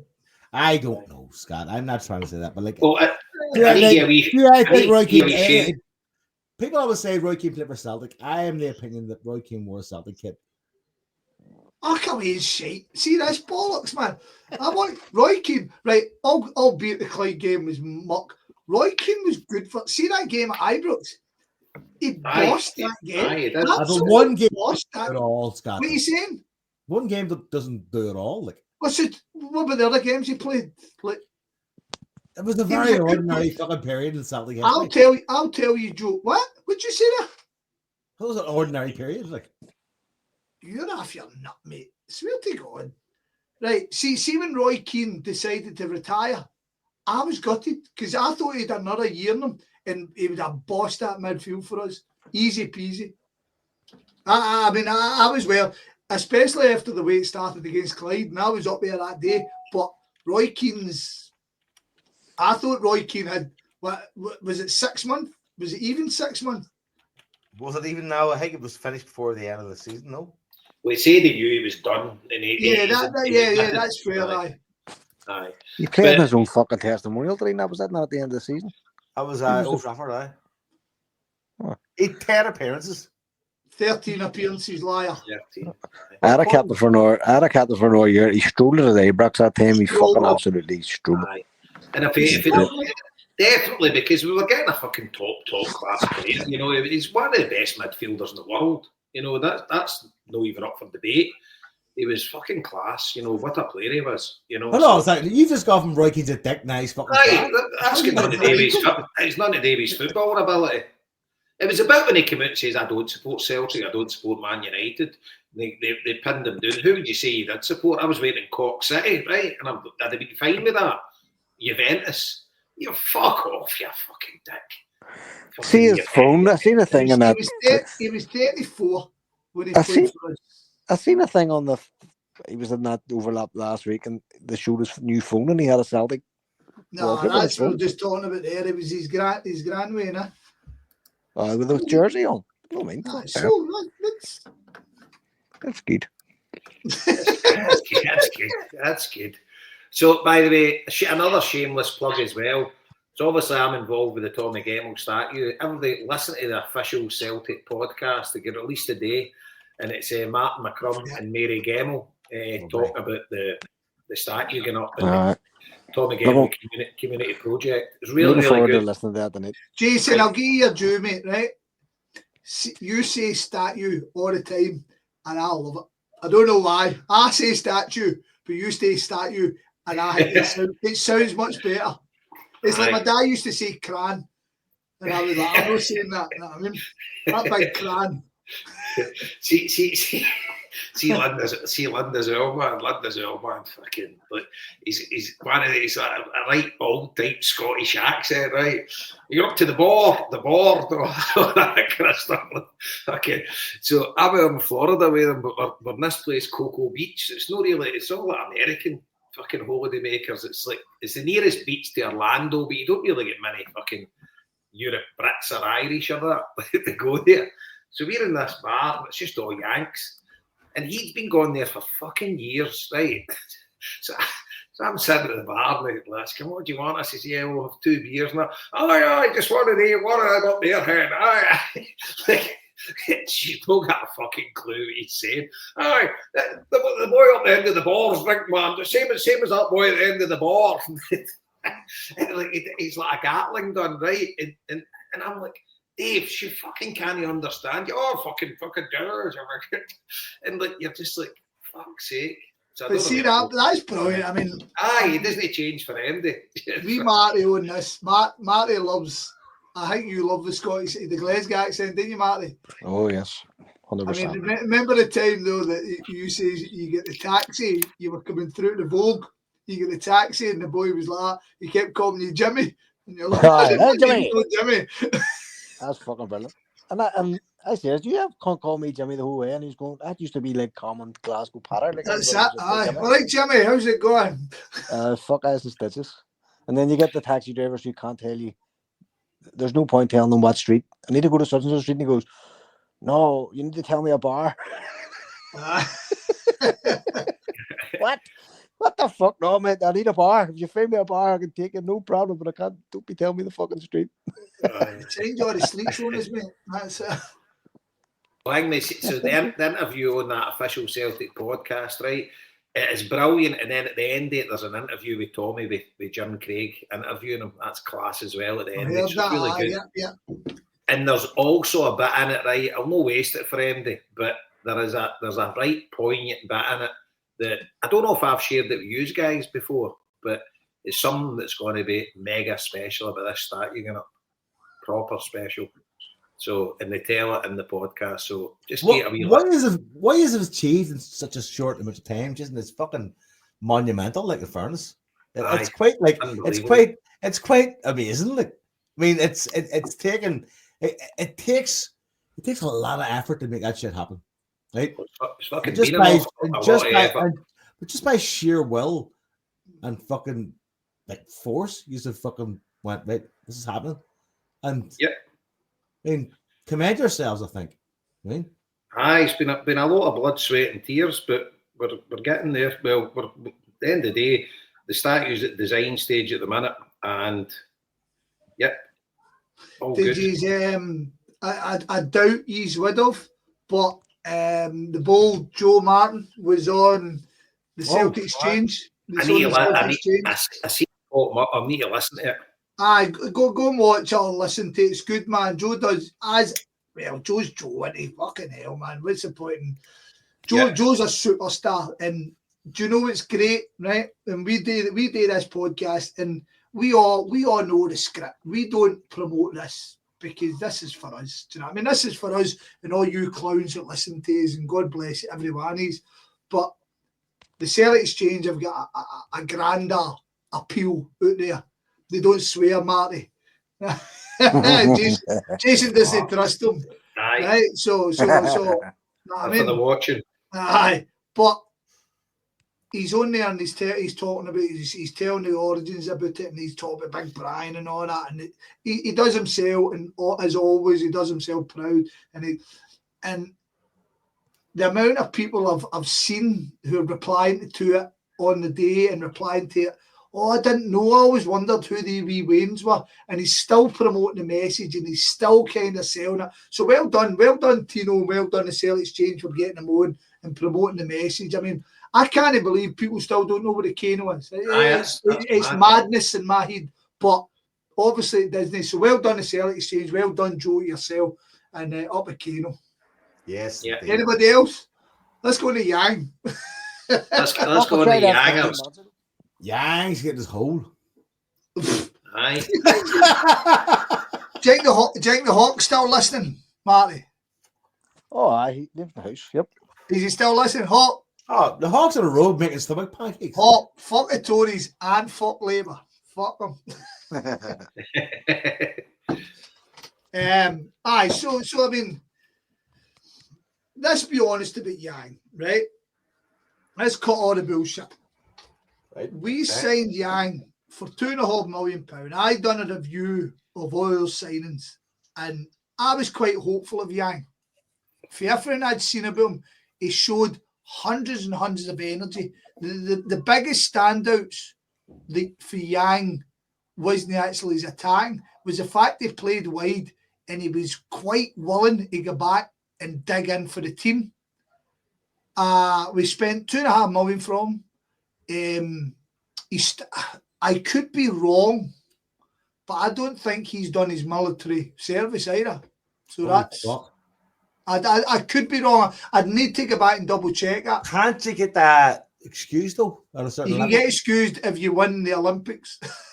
So it's basically Yang MIA. By the way, I'm pretty certain about that. Shave his head, give him a fucking orange wig, and say, "This is like Yang." That's a shameless old shot to say. He's a wrestler now.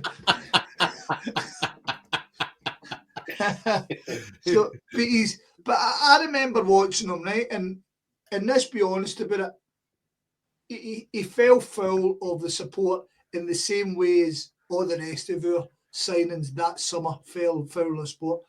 But we played St Johnstone away. We ended up winning 3-1. Matt O'Reilly scored an absolute peach. I think the captain got his back net that day. Cal Mack scored one. But we were 1-0 down at half time.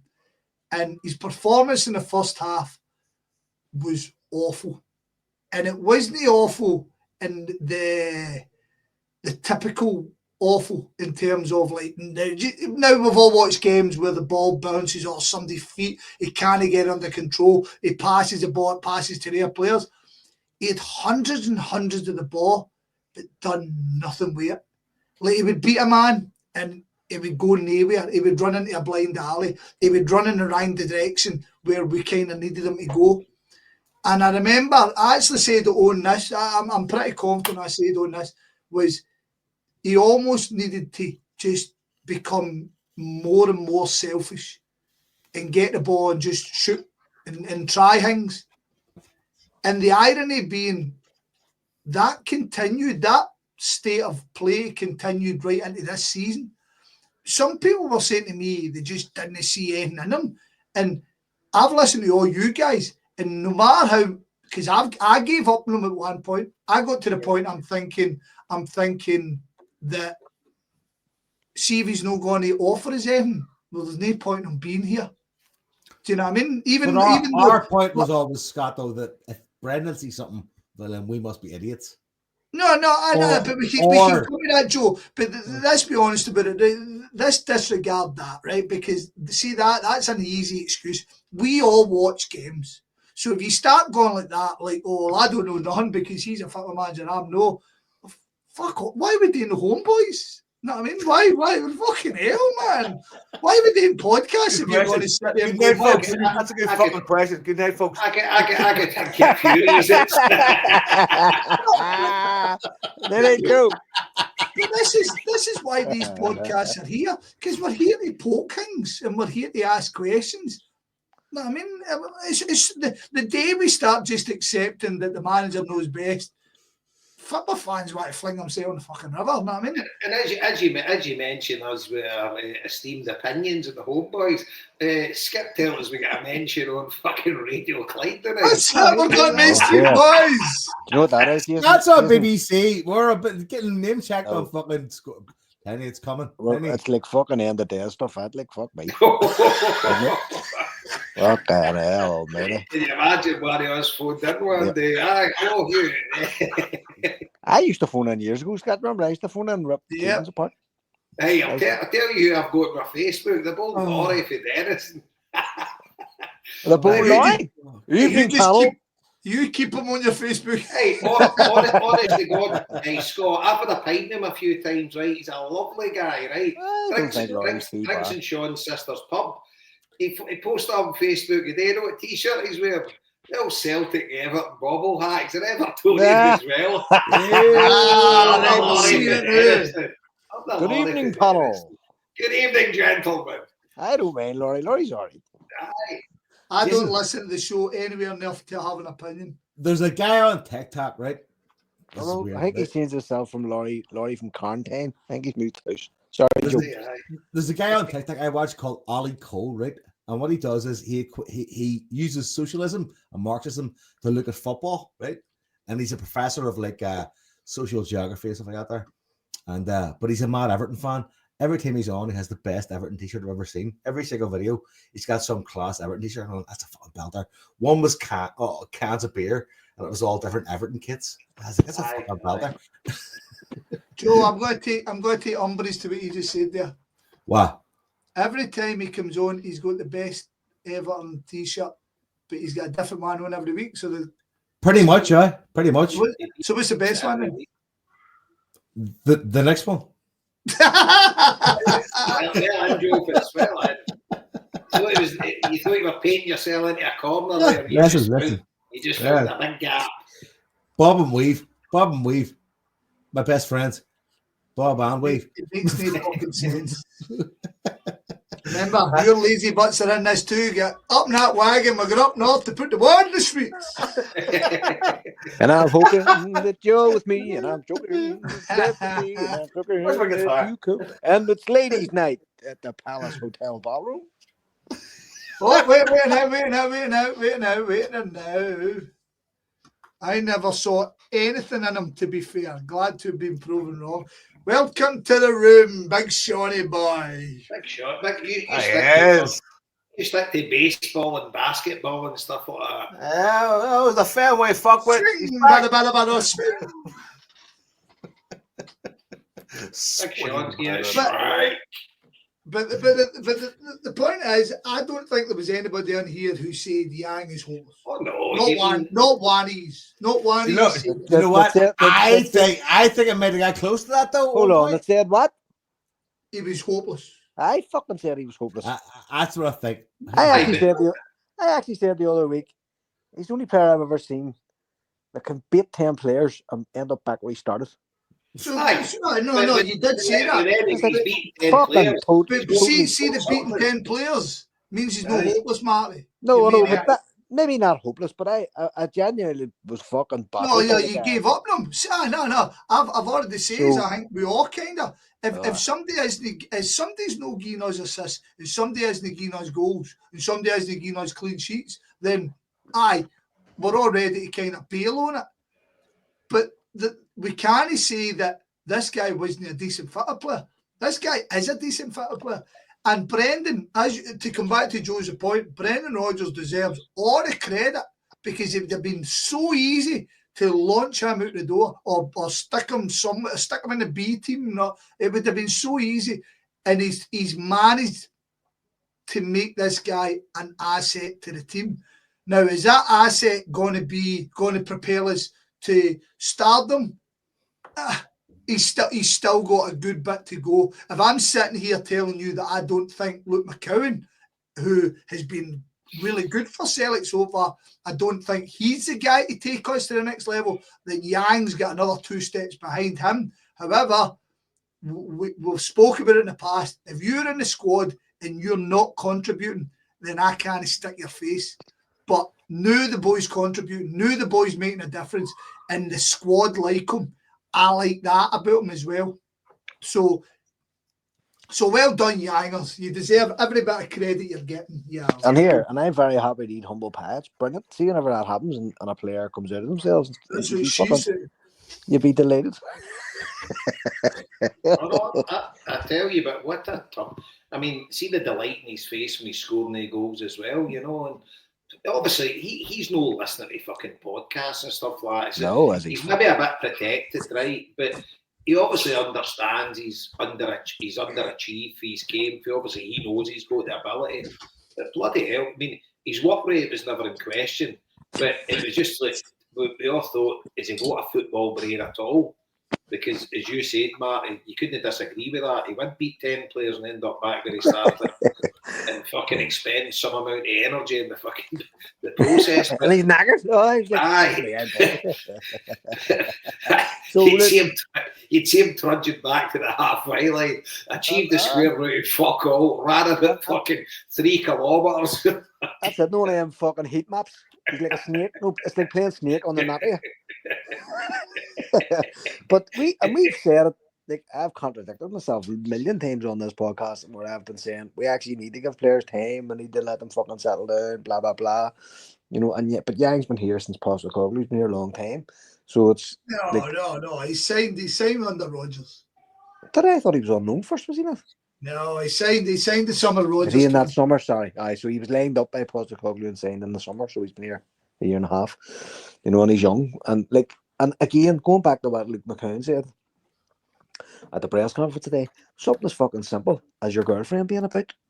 Now, I know we're all laughing about him fucking young jackhammers or something. But just to have somebody, have company, have food, like as he says, she's making his dinners for him and all. It's simple things in life, and that was the entire point of Luke McCown's press conference today. He was saying it's all the simple stuff, it's seeing the family more, resting, sleeping. You know, that, and like no way. Always people always say Roger sees them in training. It's fucking true. He does see them in training, and he knows their backgrounds, and he knows what's going on in their lives. And some of us I certainly slated Scott Brown for fucking years when he first arrived at Celtic, not Aye, what he realizing was going through. not realizing what was happening in the fella's private life, and him now looking back on him with such admiration to see actually how did you come through that, what was happening with you, taking the abuse from your own fans and taking the abuse from the Huns at the fucking same time. He's an incredible man, and Scott's entirely right. We come on here every week half drunk, talk balls, like we're in a bar, like friends would, but we say it to an audience of a couple of thousand people every week. So it's where it's like a bar, it's not like a bar where we have a privileged position where we're talking shit to the masses, but we don't always get it right, and we're always. I always think we're very fair on players. I don't think we really ever slaughter anybody. We don't really ever. We kept people going through the COVID season. We tried to lift people's spirits and keep them happy, that sort of thing. So we're not Debbie Downers all the time. And sometimes players fucking actually need That's to be because we've been criticised. Liam. Liam, No, but I think we did shit on Shane Duffy at a certain point. but He listen, fucking deserved every bit. Yeah, he did deserve it. Though, fairly. See, in fairness, Joe, I think he started it. but even Shane Duffy, we all wanted Shane Duffy to do well. Oh, 100%. He was just fucking terrible. Do you know what I mean? So none of us were out to get him from the word go, like we were with Kenny Miller. You know what I mean? I always feel when people say, yes, you're on there fucking 9 weeks later, and I'm going, but if you actually listen to us, that's not true. We always try and give players space to develop, and I've been critical of Maida, and I've ate all sorts of humble pie this year. It's brilliant seeing that man come into himself.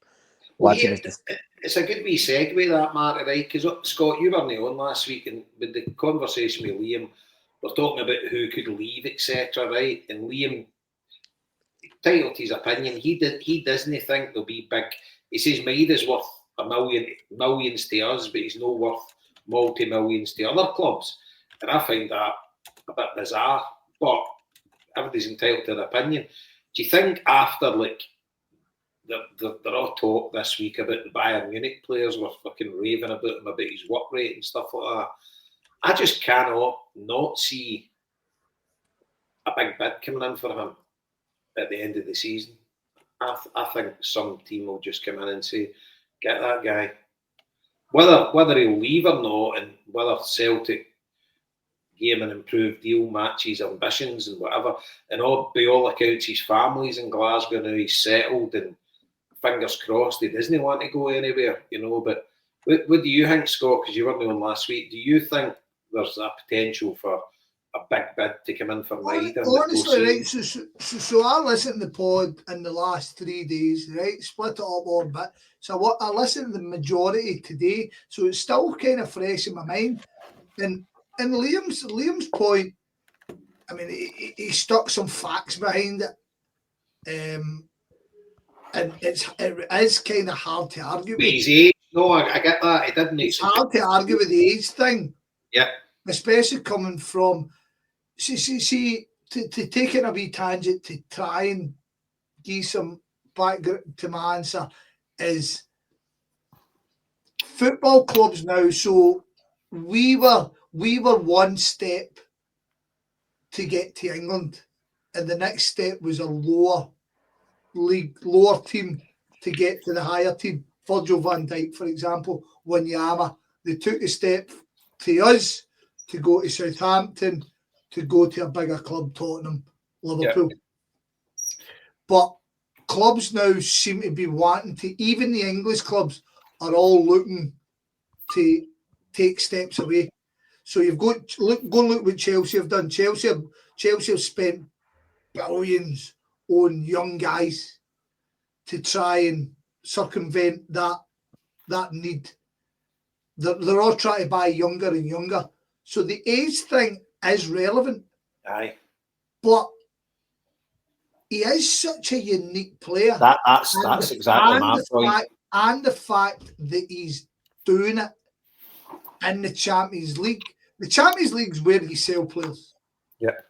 Right? No matter what we've done in the past, We sold Fraser Foster on the back of the Champions League.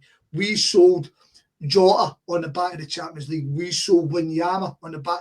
All these guys never get sold because they scored. Lee Griffiths would have went for 20 odd million if it was that. You know what I mean? So Maeda is changing, and Maeda in modern day football, Maeda looks like a guy who could easily play till he's 38, 39, 40. Easily. No with the same velocity, but He's No. he's 27 now, so where's his peak, do you think? That's it. I think he's got another 3 year left of doing what he's doing. But where's the peak, though? But there's where we sit now. Are we looking at his peak? I don't know. See when we signed Maeda was a top goal scorer in Japan. People forget that. People always forget that. We signed the top striker in Japan. He was a top goal scorer in Japan when we signed him, and we got him for buttons. And now we've got him. He's scoring goals. He's causing chaos in Europe. He's running down. It's madness because do you know that way that, like, see the I'm going to call him Tav, right? Because I still don't know what his real name is. So Tav, do you know that way we all kind of laugh because we're going, he's going to go and Tav again. He's going to go, and I'm kind of going, one day it's not going to work, but it always does work. Do you know what I mean? It always. So see in Europe, we'll put him up front, and it worked. And I don't know if we've just hit a. I would be amazed if somebody didn't come in with decent dough for the boy this summer. I would be amazed. I do not want it to happen. So I'm to answer your question, I'm kind of sitting on the fence, Jason, because I don't know, because I've not heard anything. See, at this point, we already heard that O'Reilly was due to leave. Aye. At this point, we knew Jota was gone. At this point, we knew Wanyama was going. Dejan doesn't very fast, though. You know what I mean? Dejan doesn't very quick. Everything happens. Dejan was sent yesterday. Dejan's wages are in the bank. 3 Dejan made his debut for Juventus last night. Even the Hatate thing. I see that tweet the other day. Dejan made it just completed Lent. Do you know who I think he would be perfect for? Absolutely perfect for Atletico Madrid. Why? Because of the way Atletico Madrid play the game. He demands full-blooded running constantly, right? They aren't the same defensive unit which they are, so they like football on they still appreciate the quick counter, but they like to dominate the ball a wee bit more than they used to do under Simeone. But I think he would be perfect for them, and I think he would love him. Did you see Conor Gallagher making 2 tackles? Did you see that, Jason? No, I didn't see any of the game. Conor Gallagher made 2 challenges in a game for Atletico, and your man Diego Simeone was punching the air and screaming to the crowd, and he was punching the air, and the crowd all went bonkers. Imagine Maeda playing in that team. They would love him, man. See, I would like to think we'd get 1 more year out of Maeda, simply because, like you said, he's settled, and also that sort of sense of Japanese loyalty to a degree. Honestly, a cultural sense of like, I will do the right thing. I don't know. I've seen that before. That part, I've only heard that. I don't know. Aye, I know. No, do you not think that makes sense, though? I think to a certain extent, Joe. I think they're definitely, the Japanese people are more. They do come across effectively in the face of it, more loyal than people for this side of the world, and more respectful, etc. They come across that way, but I don't know. I've never been to Japan, so I've never immersed myself in Japanese culture to say firsthand that's a fact. You could go over there and it could be fucking just political. Everybody's got cunts. Everybody's got cunts. I mean, but the thing as well, he might look at Kyogo and say, fuck that, as well staying here. Because he's made a fucking boob, hasn't he? Of course, but that's going down. Where was Kato Faye? He was a wee prick. I honestly think Daisa Maeda really has the opportunity of being one of the possibly, I mean, not even a slim chance, but a possible chance of being one of the best ever Japanese players on a world stage if you went to a club like, say, who was Madrid, Real Madrid, something. I think he could do that. So see the thing for me, right? He obviously plays for Japan anyway, right? So he gets a game with them, right? So he's not got that. But no, like but he still played in the World Cup, right? Yeah. He wasn't like but he played. He's not like Kyogo, yeah. And the thing is, he's with the Champions League form this season. It's not going to do him any harm, right? 100%. So say like a team like Everton come in for him, right? They could obviously double his wages, but would he maybe say, well, they're not going to be playing the Champions League anytime soon? All right, I'm getting in the English Premiership, but blah blah. Because 22, we played 22 games this season. You would hopefully, so we've got 2 qualifiers next season. She would hopefully minimum 24 games next season. So he's saying to himself, well, that's more than half a season I'm playing in the Champions League. That's better than the English Premiership. You know, and I'm settled here. See, be honest, Jason, right? And I apologise for cutting on you here. Oh, but I think we're really at this point we're at total supposition, aren't we? Because I've no heard Kyogo. There was a documentary about Kyogo, and they showed you the Japan team getting picked in front of him, and it never get picked, and he looked crestfallen. And he's since come out and basically said the reason he's left is because he wants to play for Japan more. Now, you've already summed it up by saying Dyson is generally picked. Did they start against Germany in that, or did they score against Germany in that game? He scored in the World Cup. They scored the World Cup, right? But the thing is, though, I'll be honest, I've not heard anything about Dyson Maeda if he's happy. People all seem to say his wains are all jumping about. I've no insight, nothing, because I've not seen an interview that kind of, because he does your usual, I enjoyed it, thank you. Yes, it was good, thank you. I enjoyed it. I'm away to watch baseball. Basically, aye. But so fingers crossed, right? And the thing is, Liam could be 100% on the money, but I've just got something in my head to say that I get your point of the business model. They want young players, they want them ready, they want this. But surely to God, they're watching that Champions League and going, just fucking give him 20 million and get that boy for a couple of years. Well, the thing is, Jason, 20 million is nothing to these. I know. Genuinely, your beloved Everton, we spoke about it a couple of years ago. I think it was like 4 seasons in a bounce. They bought a £50 million player. And each one of them were donkey. Every one of them. You know what I mean? And you're like, imagine buying somebody that you can guarantee is going to bust his hole for you. Fuck me. Give me 10 of them, please. 10 of them. You're getting the guy with the best work ethic in the world that's coming to play in your team. He's going to give you no hassle, and he'll just he'll no greet at end, he'll no smile at end, he'll just get the job done like a fucking Japanese assassin.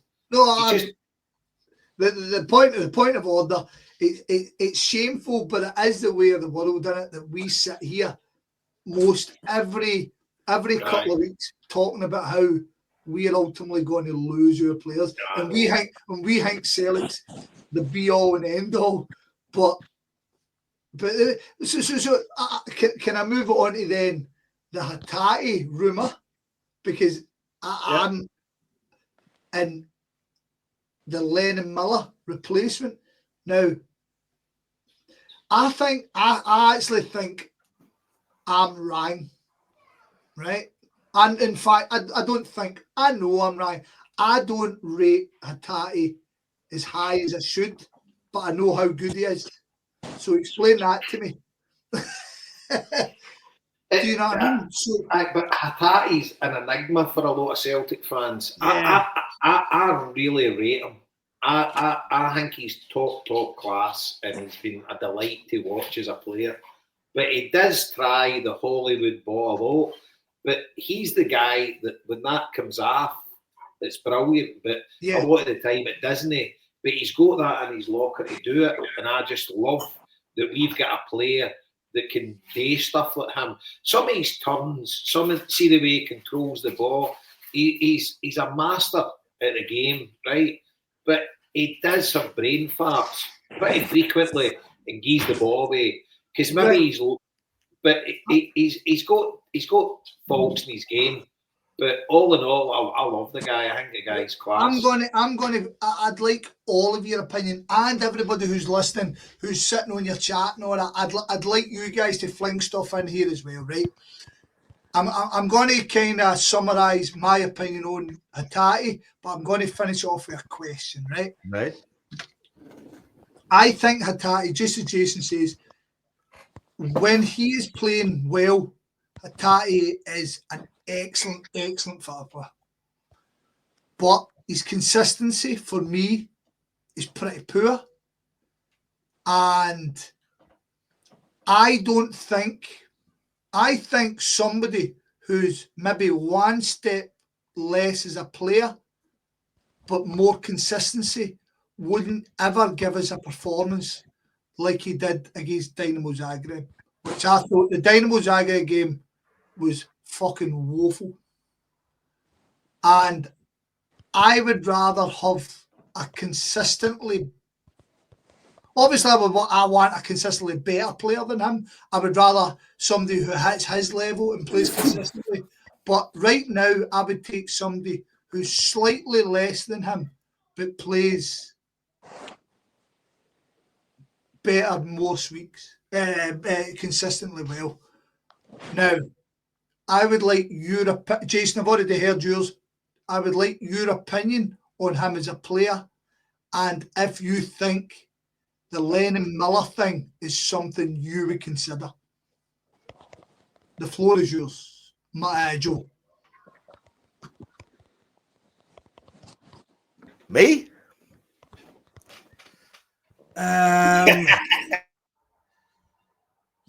Why you laugh? What do I think? I do get what you're saying about Tati, but it's so. See when he first scored that goal against Hearts, his first goal, and he went on a run of games when he was fucking superb, right? We were touting him for Man United and fucking big dreams and big places, right? And he kind of sort of plateaued at a certain level, but at a good level, at a level that was very functional and very good, very effective. But then there came a point, I think, maybe at the start of the season, maybe the end of last season, where it kind of went, well, who's turning up today? Is it the shade bag that doesn't know what's happening? Or is it the guy that's fucking involved in everything? Because there seems to be like this duplicity in him as a player at certain times. I mean, is he the guy who's all over the fucking the loose ball, picking it up and making play happen? Or is he the guy that seems invisible? And I just don't know, like, what is that? I mean, given that Brendan Rodgers is able to like find something in a guy like Yang, you wonder, like, well, what's going on with Hatate? It seems a bit of an enigma to me, in fairness.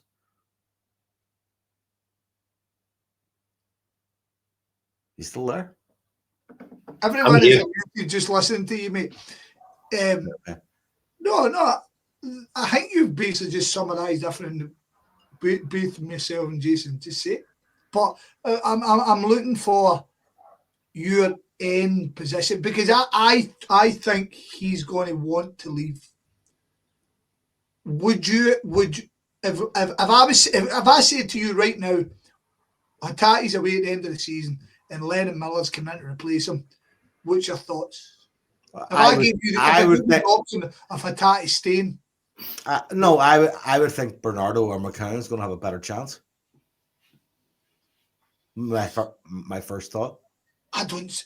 But if you put Bernard chasing Marty, I'd like his opinion. I would take Lennon Miller, 100%. Aye, definitely. And slot him in right away. Basically, it'd be a rotational at the start, but it would definitely. I don't know if that's going to be something Rodgers would ever really do at this point, given the kind of. No, I don't know. It would be. He would definitely wouldn't be sitting on the bench. He would be rotational, but I think pretty quickly he would up his game and he would get that. I think the boy's going to be class. And I know folk. I've banged the David Turnbull drum, and loads of folk will say because he's come to Motherwell it could be the same, etc.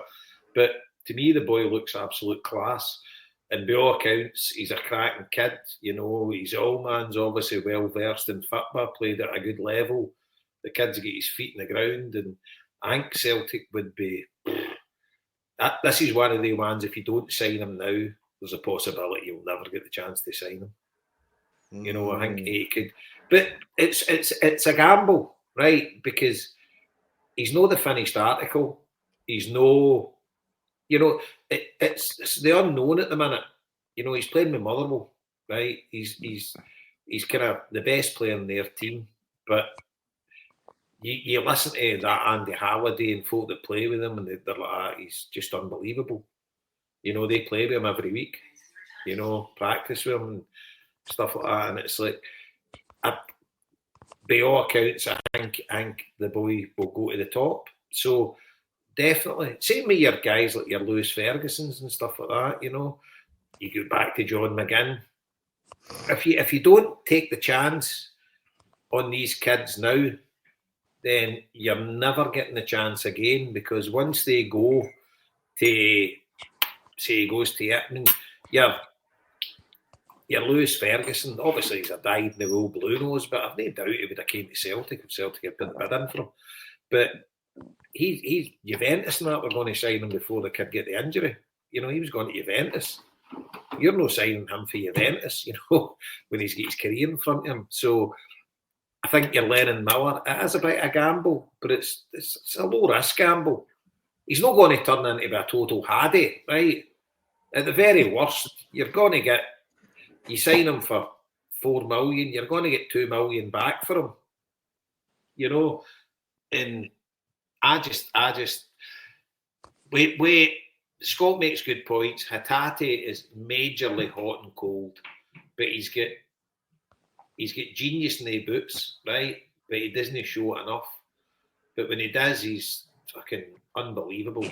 He's a genius. But I would replace him with Lennon Miller, the Mora. So that's my answer.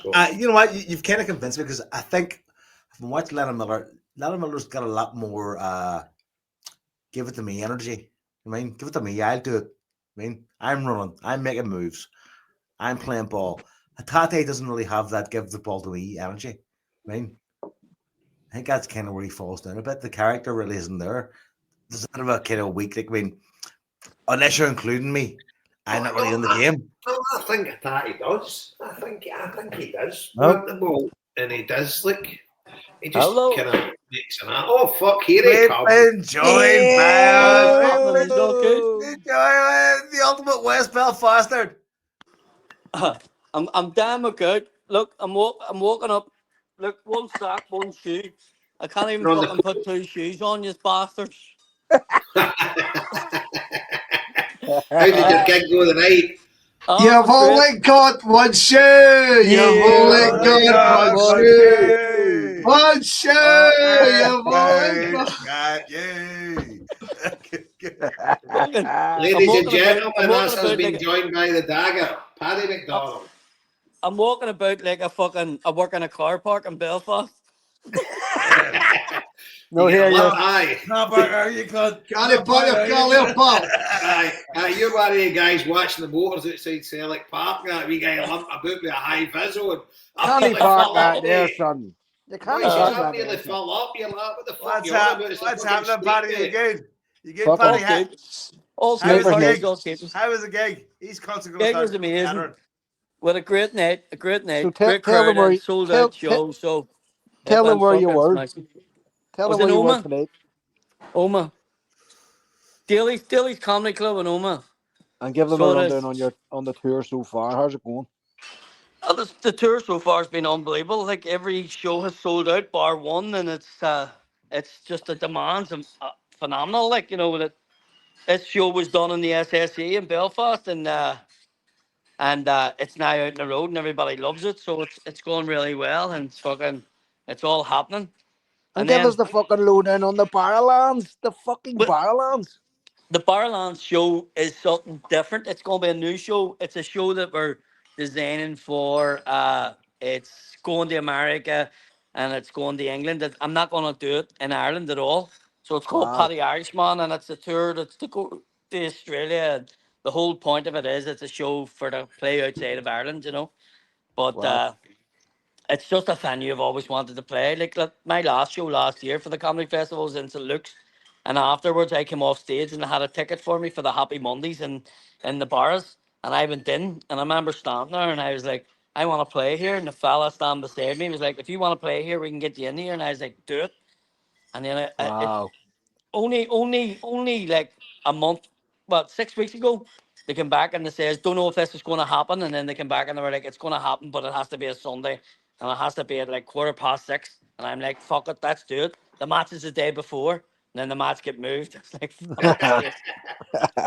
But But you know what? It is what it is. It's going to be a fucking great night. The night before St. Paddy's Day, and you get to see a wee fiend like me in the bars. What could go wrong? And we'll probably Fuck get a me, good what you result know? too. Do you know what I mean? And where's the tickets? Come on, give us all the details. Tickets, if you go onto the Glasgow Comedy Festival website, you'll get the tickets for it. And they're not that expensive, so get on and get yourself a ticket. And if I sell it out, I'm going to have Shabine opening for me and the Wolf Tones closing after me. So, Here, nobody's sitting down at Joe McDonald for fuck's sake. Get that. yeah, so it's going to Paddy, be fucking. Paddy, I was going to tie in with you this week anyway. I'll get you on this week if you can find a wee 2 minutes and me and you sitting there, we preview the Hun game, and then we'll talk about the gig and all that.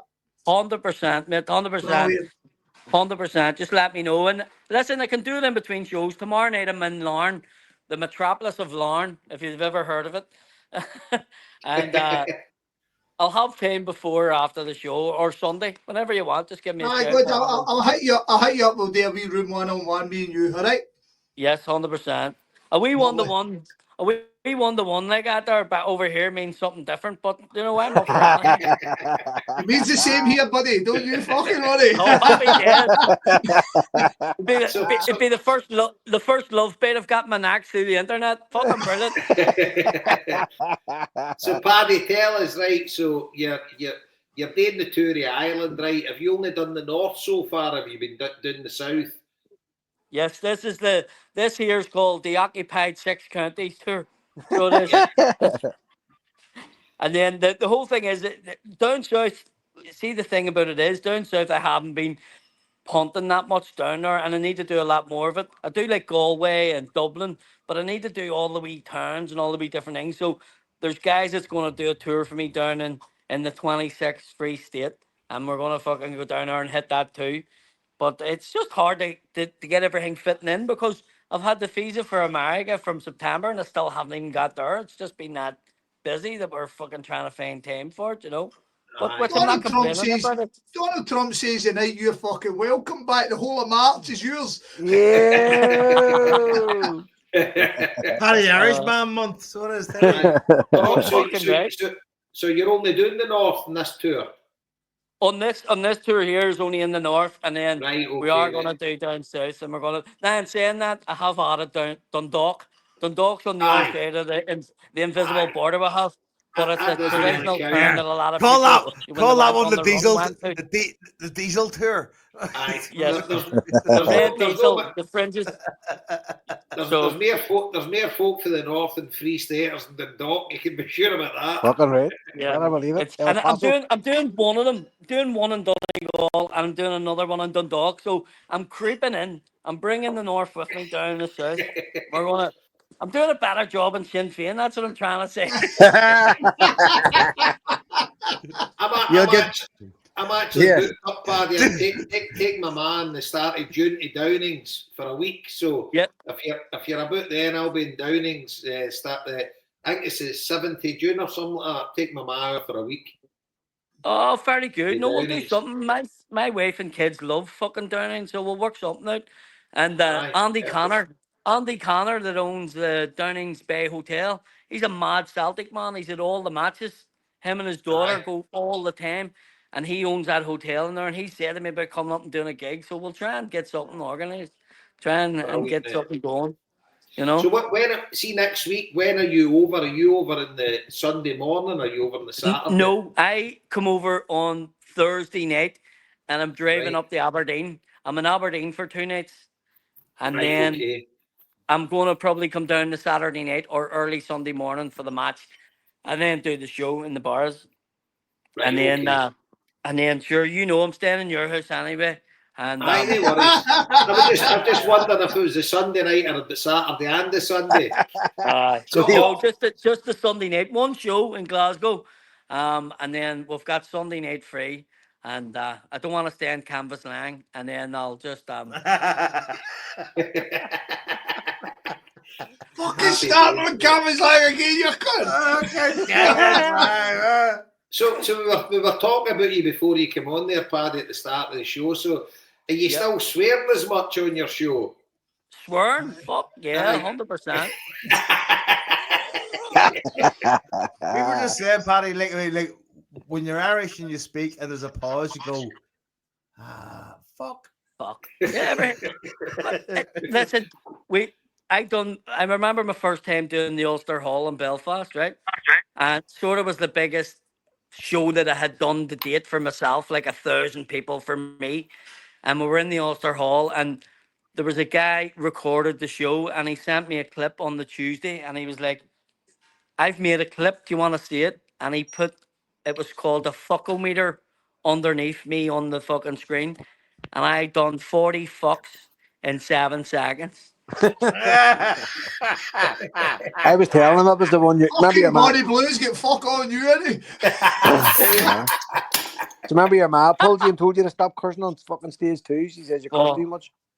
Yeah, my mom was like, yeah, I like you doing that, but you're swearing too much. My dad was the best one. He turned up with all his mates from Ben Madigan Celtic Supporters Club to watch me one time. And he came into the green room after and he says to me, here, they're all out there laughing at you. That's what's meant to happen. That's what's meant to happen. He says, no, they're laughing at you. And I went, no, if they weren't laughing, I wouldn't be doing the job. He's like, nah, they're all laughing at you. Fuck that. They're all laughing at you. That's brilliant. That's brilliant. Oh, laughing at you. But Fucking all gig. good. All good, Well, all good. So, No, Paddy, if you end up doing it on the Saturday, remember the Vogue's got a do on. that's it. The Remember Vogue do. that? The Vogue Vogue's got dance. a do on. It's the Matt greatest night in O'Reilly, Glasgow. he's over. He's one of your in. okay, what time's it on to? Because I'm on stage in Aberdeen. So You may get the by the fucking time I would helicopter. get, Fuck yeah, you. yeah. You're the fucking wolf toads of comedy. Fuck's sake, it's a two of you. Fuck me. Fucking guy. Aye, if you're Saturday night in Aberdeen, you'll not get back down to Glasgow to You'll late be night fine. later. Get yourself down. I'll get myself two down. better McDonald's. People are like, Paddy, why do you work so much? And I go, because I've loads of kids. And they're going, how many kids do you have? And I go, loads of them. And they go, why have you so many kids? And I go, because I'm like the British Army. I don't like to pull out of anywhere. You know what I mean?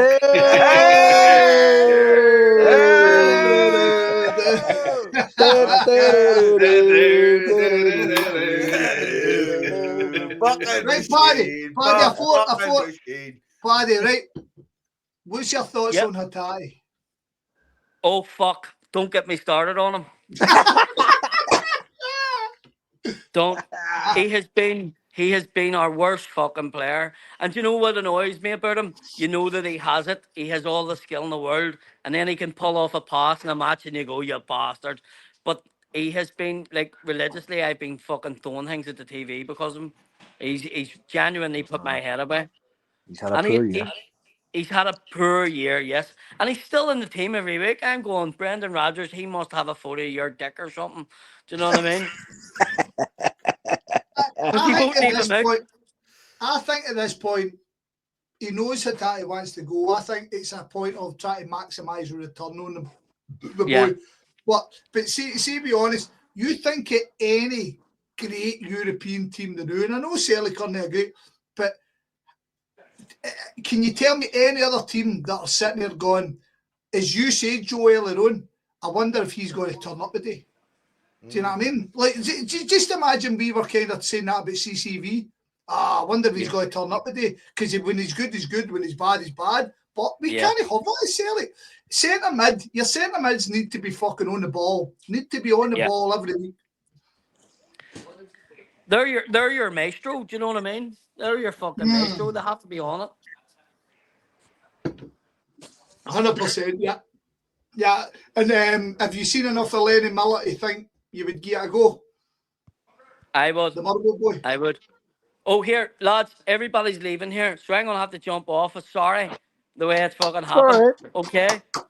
Adios, amigo. Hey, love you dearly. Well done. I'll see you later. Thank you very I'll- much for having me on, boys. Have a great one. And get See your you tomorrow. tickets for the bar, lads.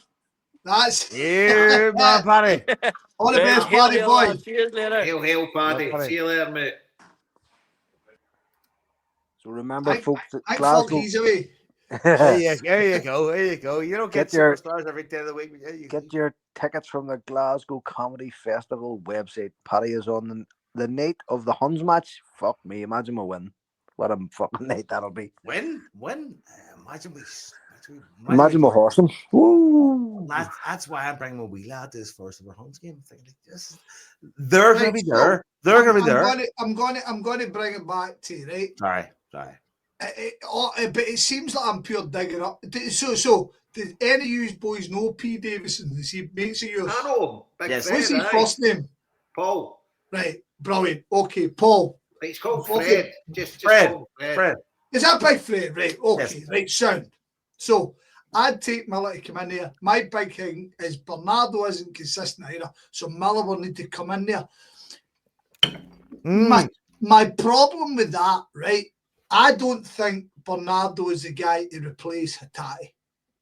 I don't think he's that type of player. However, has Bernardo ever, honestly, this season been given the jersey and allowed to run with it the That's same the way question. anybody else has? Do you You know, I'm can't say glad you said consistency. that. I'm glad you said that, Scott, because I actually thought you were going to say, is Bernardo ever shown what he's all No, about this season? But no, 100%. I really like Yeah, Bernardo. aye, because he's not been given 3 games in a row. I don't even think he's been given 2 starts in a row. But he's been in and out and in and out, and it must be so difficult to actually get a rhythm going. But I think the 100%. boy's class. I think he's a good player, but I don't think, however good he's done for Celtic, I think Bernardo, honestly, right, and I can see people, I think Bernardo is the guy who takes McGregor's position. That's an interesting call. I don't think so at all. There you go. No. I reckon Hatate could take McGregor. I reckon, see like Hatate could play McGregor's position.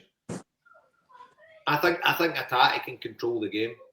And I think, see, when McGregor's there, I think it stagnates Hatate because the two of them are trying to do the same thing. And so Hatate tries to do something else. But I think Hatate would be your holding midfielder. And that to me would be his best. But he wouldn't be as good at it as McGregor. But he would give you some amazing moments, but he would have some fucking brutal. But See, but this is the thing. This is the thing. As I said there, right? We need to get to a point where our considered first 11, and I know football's not about first 11, so I'm kind of contradicting myself. But we need guys that see when we're playing Bayern Munich. We all kind of know the 11, if that makes sense. Aye. Do you know what I mean? So, and I want to know, as I said, Joe summed it up by the fact Joe went, see if Hatate plays well, this will be a good night. And we shouldn't be thinking like that. We should see CV. I don't ever think, we'll see if a big man plays well, we might have a clean sheet. Or if Schmeichel plays well, we have a clean sheet. Or if fucking Maeda, see if Maeda plays well, we might score a goal. I put them as gimmies.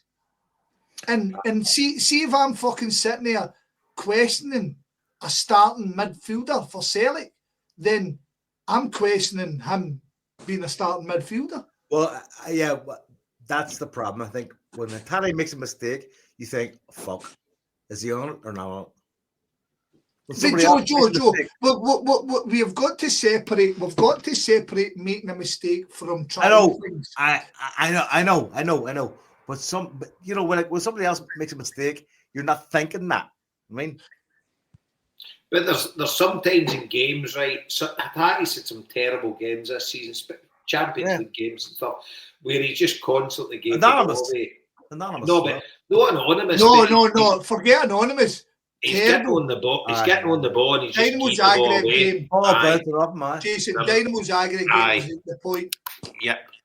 And by the way, some of them were simple passes, but I've said it on here last week. The other week, every single thing that went wrong for us was because of Hatate. He had a terrible game. Short passes, crosses, it was fucking diabolical and put us under too much pressure.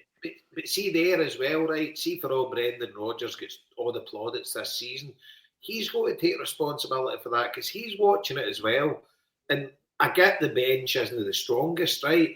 But you've got to take him off, or you've got to change your formation, or you've got to get a message to him to say, stop fucking trying the balls. Pull him aside, fucking say, listen, just start playing the Neil Lennon passes. Just geek to some cunt that's fucking near you.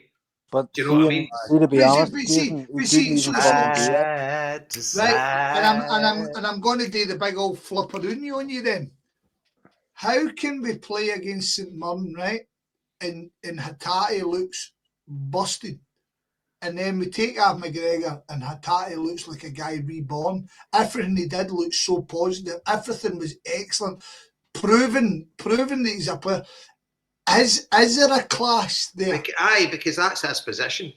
That's where he should play.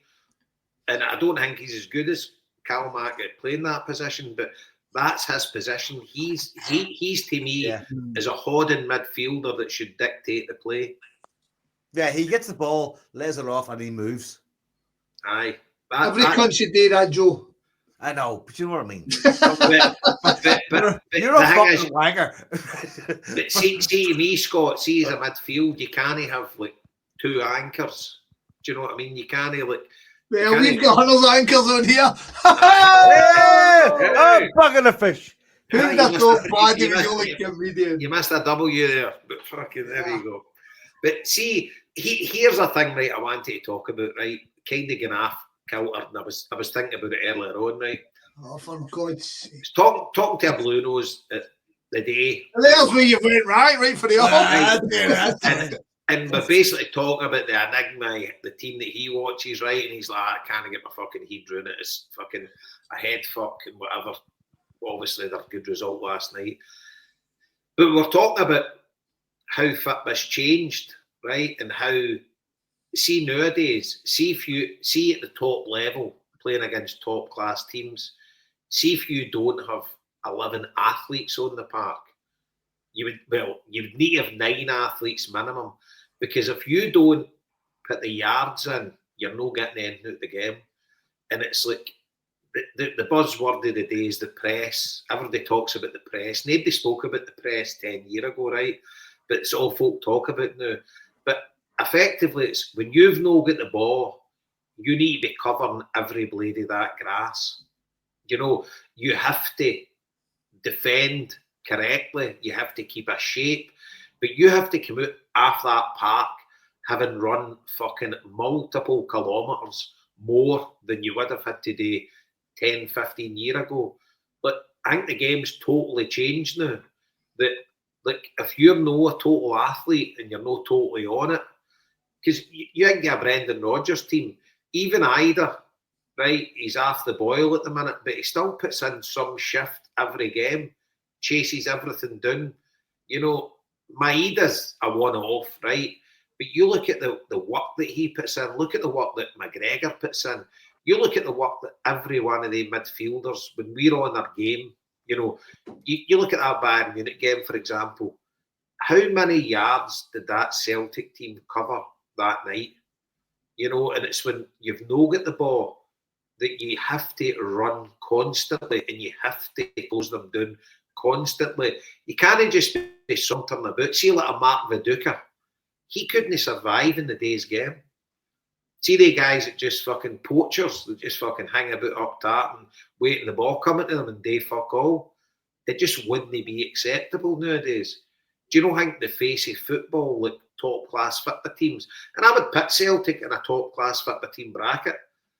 I think football teams now, from even for Brendan Rodgers, his first time at Celtic, maybe he tried to implement it, but he didn't have the personnel. But these guys at the minute, you need to be a total athlete, or I don't think you can succeed at the top level in football. So I'll go to you first, Scott, right? Because you're a learned man in the fucking ways and means of the football world. But what do you think of that? Jink the days of passengers. If you've got all the ability in the world, but you're not willing to put the yards in, that you could get by in football nowadays. Or it's a massively interesting thing you brought up, because you go and look at Scott McDonald. Scott McDonald scored against AC Milan in 2006. Would I be right? 2006, Marty, the Rad McKendrick game. Yep. 2006. He scored the winner against them, right? And it was 10 years later. I remember me and Marty sitting having a chat. Brendan Rodgers was just a manager, and we said football's moved on so much that a guy like Scott McDonald couldn't survive. no. And that was in 2016. We spoke about it. And you look at Celtic's team. Celtic had monsters like Dembele. We had athletes like Armstrong, even Griffiths, just guys who just ran and ran. Kieran Tierney, Scott Brown, just monsters in attitude and monsters and physical ability. And as you said, right, but it's interesting because see at the top level, you're right, everybody needs to be willing to bust a hole. Everybody's willing to be mentally turned on at every point. And that's a big one. You said you listen to Casper Schmeichel. Casper Schmeichel says everybody's mentally attuned to the game. There's no switching off for 2 seconds. You switch off 2 seconds, you're punished, you're killed. And the irony being that what I think makes Scottish football, well, in my opinion, should make it more fun for the floating supporter. And by floating supporter, I mean, see your guys who go to German football. Like, German's not I bet you they would enjoy Scottish football more than English football. And the reason I think so is because the quality is dipped a bit that you can allow you guys, like, see, to be honest, see Jota is yet to prove he can play in an environment like England. I would agree with you. So see Jota in Scotland, people would come afar to watch him. Look at this boy, drop a shooter, drag a guy, fucking step overs. But is Jota good enough to go down to England and do that?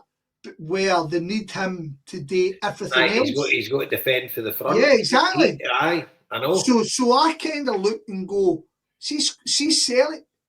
Celtic must be great for people just to come and watch, because we've got all the ball. It allows your football players to play. It's almost old school watching Celtic. Do you know what I mean? Does that make sense? it's The thing with and Scottish the football as irony well. being once we get to Europe, we need everybody, and that's how. I mean, to contradict my point, Jota was magic against against Bayern Munich, but because Jota was good on the night, Jota dragged their defence. But see if Jota has one of the days where it's just no working for him, then he's a man done, and then we're fucked, aren't we? Really? Does it make sense? Aye, but the thing is, you need to hang your hat on him being good. It's like Yeah, exactly.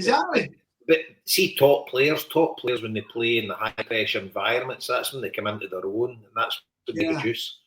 You know, and it's like that's the market of top players. I think your ultimate assessment is correct, and it just, no matter how much I dislike the English league for everything that goes about it, they guys are genuine. I mean, look at Aston Villa, monsters from front to back, monsters. And everybody needs to, but like I say, I think in the environment we've got, it allows us a wee bit more flexibility.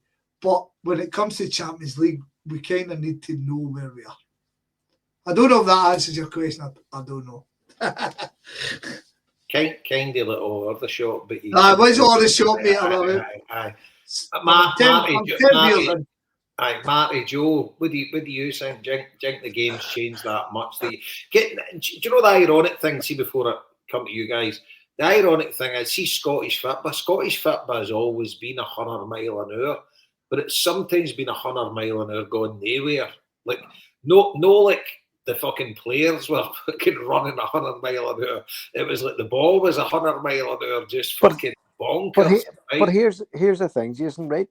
How many fucking players have come up from England and completely flunked? Oh, fucking the majority. Do you know what I mean? Now there's plenty have come from abroad too, but there is obviously that, you know, that Joey Barton, Mickey Mouse leagues, millions and loads of for him, but some of them from us, and so, you know, it's all very well kind of decrying Scottish football, but it definitely takes a certain mindset to play in Scotland, and one of the strengths that I think we've had over the last, I don't know how many years, but we have managed that to say, you know, you're coming to this club, but you're expected to win every fucking day.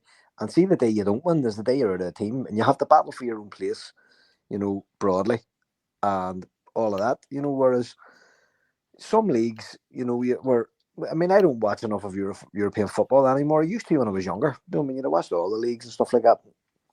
And you were watching Celtic play, and you were going, "There's not really much difference in ability here. It's much more about mindset," and that's where I think that comes in. I think whereby we're in this league and it's fucking small and it's blah blah blah and everybody hates us and we're fucking on the edge of Europe and all this fucking shit. But I think if Scottish football believed in itself more, it would straddle, you know. Marty Flynn, can I jump in 2 seconds, please? Right, really interesting that you're saying that, mate, because I was sitting with my man Dad the day, right? They're just back to holiday, and I was talking about Scotland in general and how we put ourselves down as a nation. Big time. We I mean, we were talking about, so my man Dad back for Benidorm, and they had all inclusive in their hotel. So my man Dad, they're older people, so they're no bevying. I mean, maybe a pint here, and they was saying, you saw these drunkards and they're all English. Whereas we've got this attitude. And then we started talking about the alcohol minimum pricing thing. And I'm saying, it's been proven that the minimum alcohol isn't helping, right? But beyond that, see the minimum alcohol thing. You know what the minimum alcohol is, Marty and Joe? Yeah. So do you know what it is? Right. So we've put a minimum price on a percentage of alcohol. Per unit. What's the price here is cheaper in England and Ireland. But see the extra money is going to the brewers. It's not going to the hospitals. It's not going to help anybody. And it's shown that drinks drink, right? So I knew that. Personally, I knew it. And I was saying, we're the only country that punishes ourselves for something. The Polish drink as much as us. The English drink as much, the Irish drink as much as us, but they don't punish themselves. We always put ourselves down, and it's a Scottish national thing. We put Trait. ourselves down constantly. It's a trait, absolutely. Yeah, Best yeah, best wee 100%. country in the world. Fuck. I know, Oh, but we say that, but then we can. Backwater. I mean, I'm going to go on a tangent that I hope we'll come back to. If you go on the Hudderboard and we talk about, they're talking about reintroducing alcohol. We can't have it because people will make an arse of it. And I sit and go, well, see attitudes like that, we're fucked. Why not try something? Why not try something Absolute and fucking see? cretins, man. And then we've got fucking people going, well, you can't be trusted to do it. And I'm You going, can get a fucking pint if you pay $2,000 for a season exactly, ticket. Jason, exactly. Fucking load of but- fucking shite. But I'm going to allow Marty to come back to his point, and hopefully he's still got it. No, I just think it's a Scottish attitude. It's a Scottish attitude of putting themselves down. It's And precisely the same point. Now, you can put it on a football context, right? Because obviously we're a football. We're not going to solve the societal problems of Scotland. But you've touched on drinks, so it affects football in the terms of income and stuff like that, which we've talked about on here. I don't know many times before. The other thing is look at Hibs. Hibs are bringing 7,000 fans tomorrow, right? Or on Sunday, sorry. Sunday. And fair play to them. But where the Amazing. fuck have they been? 100%. Do you know what I mean? If those fans were actually more engaged in their clubs and whatever else, then they would give their clubs more of a support, more, fucking income, and they would give us more income. And that, I mean, I'm not talking about Celtic as if. It's a great point, Marty. See, sorry to cut in there, Fucking right? brilliant point. But Jason, I've got Mark Strachan coming down to my house tomorrow, right? Our John signed a queue for him for the 150th We should anniversary. have said to Mark about the day, shouldn't we? The night. Aye, we could have. Fuck, he I would would have have been You know, I might drop my text, see if he's available. Aye, do that. So he's coming down to my house tomorrow. John signed a queue for him for the St Patrick's Hibs supporters club for the Cowgate. It's the 150th, obviously Hibs' 150 year anniversary, right? So, but he's come down to pick it up tomorrow, and he says we only get a couple of 100 tickets left out of 7,000. He says, fucking day tripping bastards. He says, makes you sick. So he's a Hibs fan that goes everywhere, home and away. And Jason, see that comment I just made? That was not directed at the table. No. But he agrees. No, he agrees with you. And that's the point. And if you want another very good example of it this year, you need look no further than Aberdeen. Because Aberdeen, when we went up and played Aberdeen in October or November, whenever it was, there was fireworks displays and all this fucking stuff. And I'm going, and this is brilliant. That's exactly what you want to see. But where the fuck have you been? Like, if you supported your club more, it would, you've clearly got a fan base there. Absolutely. Exactly. So, if you were more engaged and all that, you would fucking help the club out. And look, and as I tried to say there, I'm not putting Celtic up above these clubs and saying, "Oh, we're amazing. Look at us. We're fucking fabulous. User wankers. What the fuck?" No, I am putting us above them. But I'm not, and this is why, because as Scott was saying there, it's quite a general mindset in Scotland. I think it's another example of what Scott was trying to explain. And it's like, you watch these other clubs from different places, like fucking wherever, and you see what I would regard as quite small clubs, but they're really well supported and the fans stick with them. And you're going, fair enough. And maybe there is a different culture in Scotland. I don't fucking know. I'm not Scottish. I can only comment as an outsider while I've been travelling to Scotland from 1982. It's just fucking baffling. Do you know what I mean? Because I'll give you an example. Everton Football Club, right? A once fucking massive institution in English football, and let's face it, no won a trophy since '95. Been absolutely fucking brutal, but I've 1 year they nearly get into the Champions League. Alina cheated them out of it, but yeah, fuck all. Not a fucking sausage to sing about anything. They sell out every home game and every away game. That's a fucking proper support. And there isn't any fucking Japanese tour. Oh, by the way, there's one Japanese tourist going to watch him. I've got the old Nobu getting down on the Glasgow Toffees bus for the West Ham game. He's there for the Huns game. And he's contacted me if I can get my ticket. So I've not got my ticket yet, but I'll get him one. So I've got my seat in the Toffees bus going for the Karen bus station. He's going to do his sale. He's like, are you coming? I'm like, no. So the old Nobu, you know the boy I'm talking about. No, exactly, yeah. Aye, Nobu's coming out, so he's going down to he's wanting to see Goodison obviously before it goes. But so I'm sorting him out. But aye, so talking about a fan base that sticks by their team, I mean, if you would look at Hibs in a Scottish context, Everton would be kind of similar in an English context. And they sell out every home game and every away game, and they've not had fuck all to shout about for what? 30 years. 30 years. Jason, how many times have I spoke to Mark, right? And he makes a defence, same as Chris Daly for St Mirren. Some of your fans don't like the songs that you get. Fuck off, man. I think it's the stupidest, wankiest argument I've ever heard in my fucking life. Sorry, ma, for my swearing, but it's stinking, man, that I don't support my team because I don't like what the opposition's singing. Yeah. My God. So what's your problem when you're playing St Mirren? Why are you not there? Do you know what I mean? Exactly. Okay. A load of fucking shit. Big Fred's on the attack. Our fan base don't stick by the team. Fucking Fred, put the cans down your fucking. He's texting me and all to say I'm going to appear now, right? I'm leaving this podcast if Fred doesn't shut up, right? Back to it. Drop dead, Fred. Good Fred. Good man, Fred. Fucking right. You tell him, Fred. You tell him, Fred. It's always good to have the fucking pay in public. Fucking. He doesn't like being called out, Fred.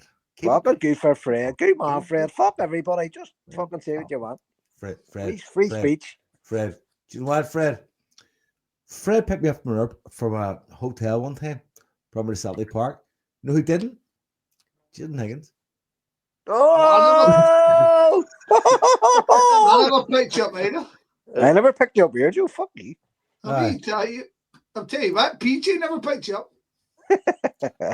Well, but I need to get a big Sean list of never picked you up. Get a big list of cunts that have never picked you up. Scott. Okay. PJ.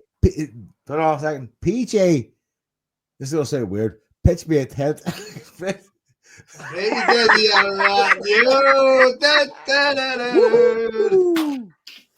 Two claps and a Ric Flair. Woo! This is a true story. A bell tent on the edge of the Atlantic Ocean at Fanor Beach in Clare. And my family stayed there for the weekend. And getting away in the world today takes everything you got. You might listen. It's who you know, not what you know. You know what I mean? That's fucking bollocks, according to you.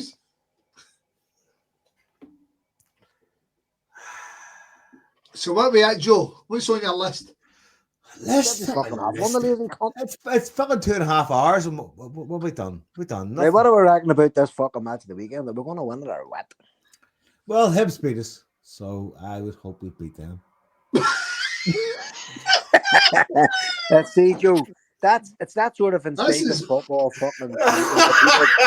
I don't know how they don't invite his own BBC more often. I'm going to say with that. He's a fucking rocket. Is that why they all wear the same clothes? Only fucking don't know how we fucking won the game. Look at that. What the mess? Funny old Gibbs hit. Right, so what about the Green Brigade? What about, right, let's do Hibs first with the fucking, that pure cunt with the fucking, the goal. You've all listened to the audio now. Honestly, see VAR. My horns are up. I wanted Bridget. I think as we sit there the new 6 months ago, I was done with it. I'm still done with it. I'm fucking. I don't know the laws of football now. I don't see what you, Jason. See what you're talking about. See what you're talking about, Alistair Johnson earlier on. Right? I don't know. I don't know what's right. Honestly, I don't know. I ran football teams for a good 15 years to the point a wee fat hun referee gave me a fucking law book and I fucking read it front to back so that every cunt I fucking spoke to I knew. And see now, I don't fucking know. I don't, honestly fucking don't know. And now they've got VAR that's supposed to make things clear and concise, and it's fucked. It is bollocks, man. Get VAR to fuck. The fact they can take that goal off us, did Celtic probably deserve to win that game? I don't think so. Nah. Hibs probably did. But see, to be honest, we scored 2 fucking goals. They scored 2 fucking goals. We should have got a draw.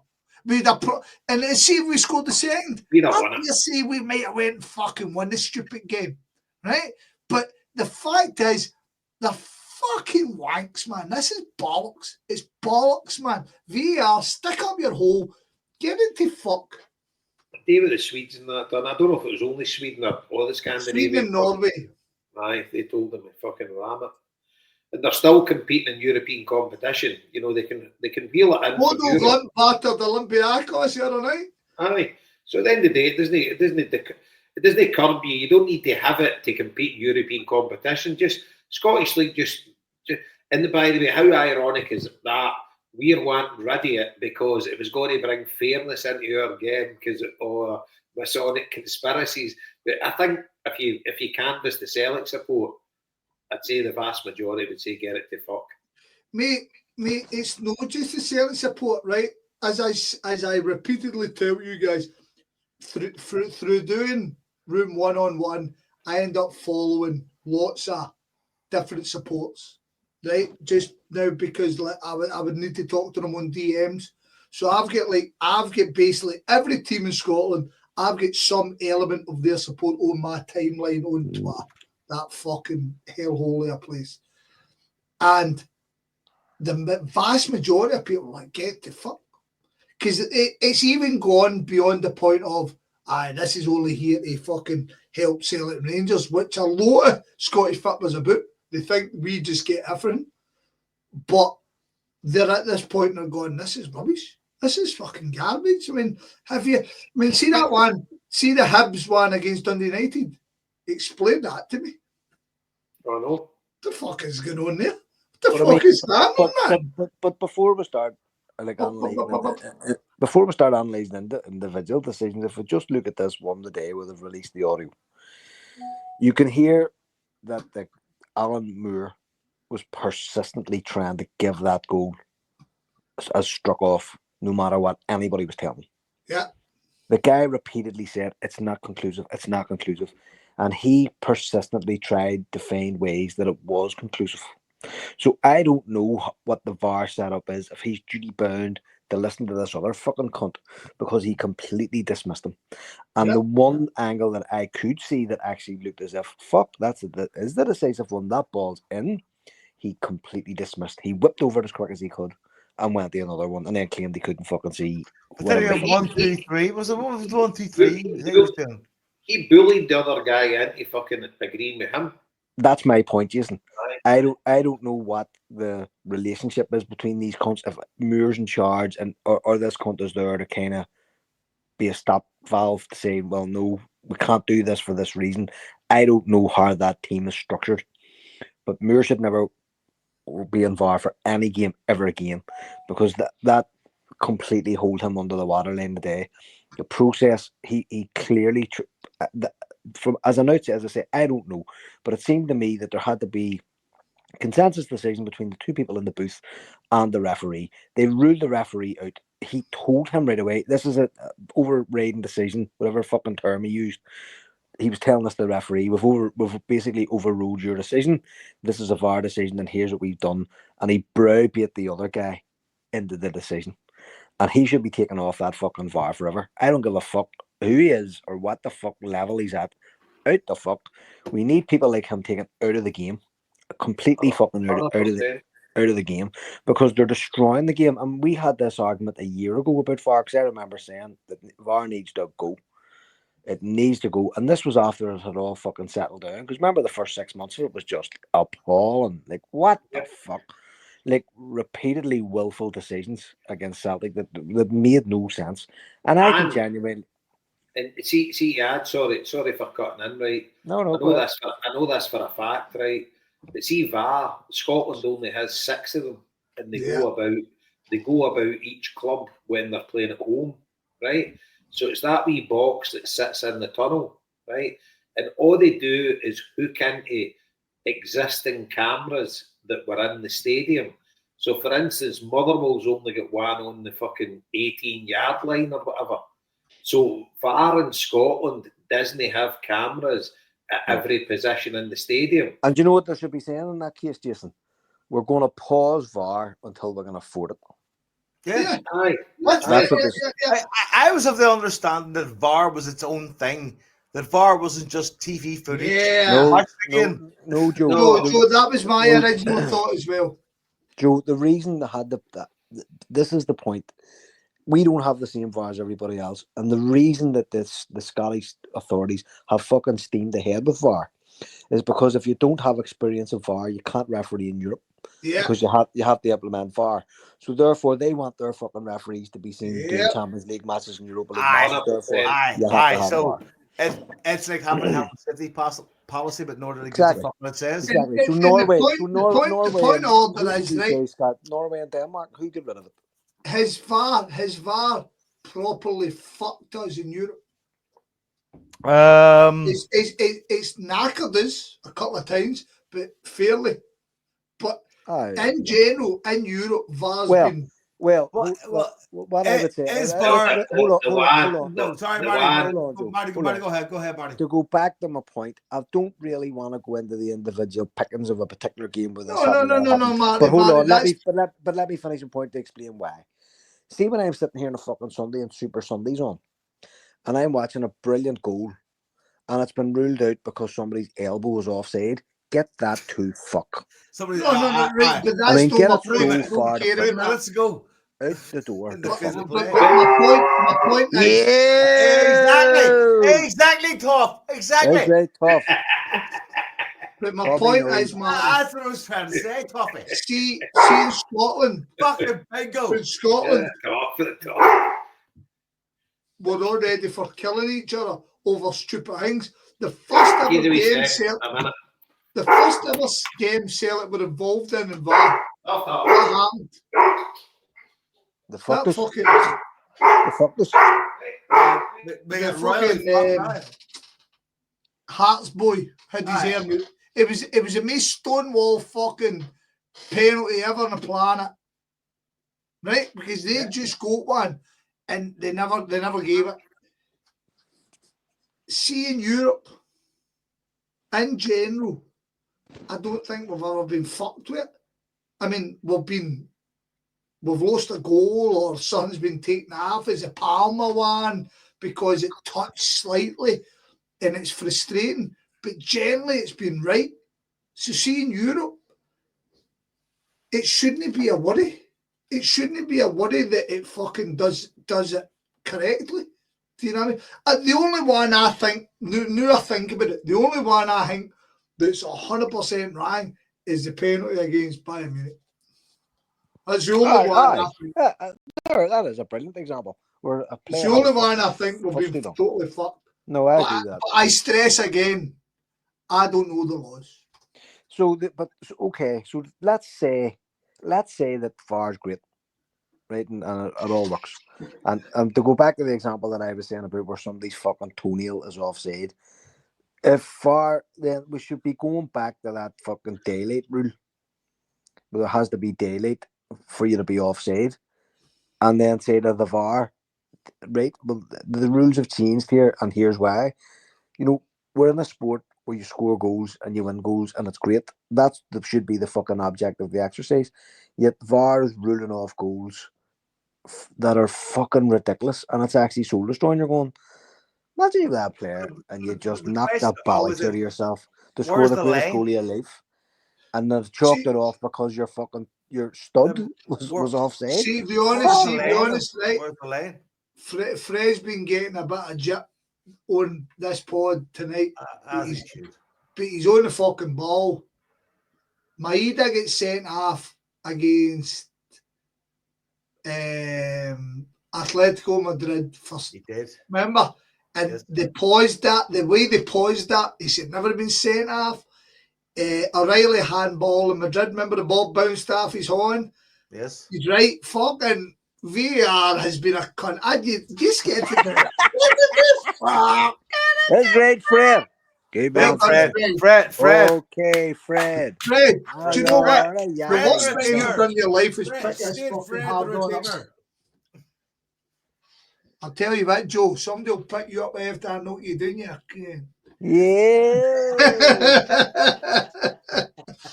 So look, Yeah. let's go. Marty, I'm talking you there for ages. Marty, so Joe's saying to me, I'm going fucking a go-kart in Campbell's Lag.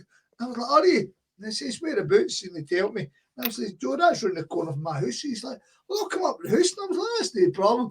When are you going go-karting? After the Huns game, I was like, well, you can fucking you can whistle, Joe. Joe, you know what to do? Joe, call around his house and put the heat over him, will you? I deliver his He'll not pizza, be- Marty. He'll not be back I for about deliver his three pizza. fucking- He'll not be See, back for about fucking- 3 days. Shut the blinds for us, Joe. The See next day, another- St. see Patrick's another- Day, for fuck's sake. See another killer with VAR for us in Europe. Mind the goal we scored. Maeda touched the ball and it was the slightest touch. That's a Palmer, we phrase. spoke about that one. Aye, Against yeah. Lazio. sorry. Aye, fucking Yeah. hell, man. Desperate. The fucking naked desperate. eye would never have seen that. Nah, but that's a game. That's a game. That's fair dues. I can handle that one. Aye, because because technically that's correct. Yeah. But Aye. as Fred is rightly says, fucking Maeda gets sent off. Maeda gets sent off because all the wankers went do Wally. That's why he gets sent off. Do you remember? Remember they turned in and he fucking see if Celtic went fucking bonkers after that penalty one against Bayern Munich. You never know. And it comes back to how much you're Aye. willing to. I don't. VAR's a piece of shit, innit? And that terrible. And do you know the main thing about it is, right? It kills the enjoyment because see when you score 100%. a goal, you see that unbridled joy when the ball hits the net and the linesman's not got his flag up. You know it's a goal, right? Stolen, And stolen you're now. fucking, and now you need to fucking, you celebrate and you know in your heart to heart But Jason, something see, can fucking happen. Jason, and here's the fucking point. You just made a very, very good point earlier. You spend £2,000 a year on your season ticket, but when you go to a game and VAR is doing its review, £18,000 on beer. yeah,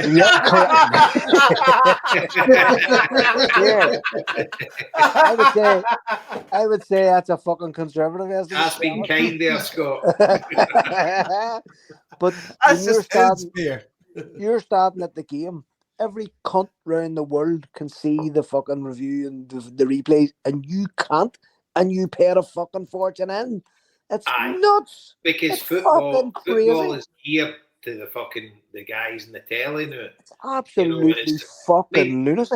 Let's face it, football is ran by the EPL now, and all they care about is fucking their Indian and their Chinese and their fucking Southeast Asian and their American. You know, that's all that matters to them. They contribute more to the fucking English Premier League than the guys that fucking pay their season tickets. Jason, You know. I was reading and it was the Italian league guy, and he says, I am certain by 3 years' time we will have a live Italian game in America. And I'm sitting going, you fucking pricks, man. Yous are all the same. Yous are all the same. Try just grab money off of anybody. Do you know what? It scunners me. It scunners me to think of somebody taking a home game for one team and moving it to a different country. Well, It just scunners me, man. I know, but I don't mind things like college football coming to Dublin because that's fun. Scunners me, Joe. But it's shite, Joe. But the thing is, that's them trying to sell their product worldwide. But I the get bottom line that. is, the thing is, see, fucking Italy and Spain, both of them, they're what do you call it? That cup thing they Super play, Cup. the Super Super Cup. Both means of them nothing. played in Saudi Arabia. I mean, that's So fair dues. they're- That's a stupid fucking money making Aye, tournament. I I get that. suppose, but still, they fans want to go and watch that. You know, I get and that, Jason. fans I get are that, getting but a chance to go and see it. I get that, but me and you buy your season ticket tomorrow, and then all of a sudden somebody says, "By the way, see the next Celtic Rangers game at Celtic Park." It's happening in Boston because we can make $4 billion. Are you sitting there going, you're sitting there going, you fucking dancer. Celtic have got $4 billion in a pocket. Are you going, fuck you, you cunts? I'm saying fuck you, you cunts. Exactly, mate. But the thing is that will happen sooner than later.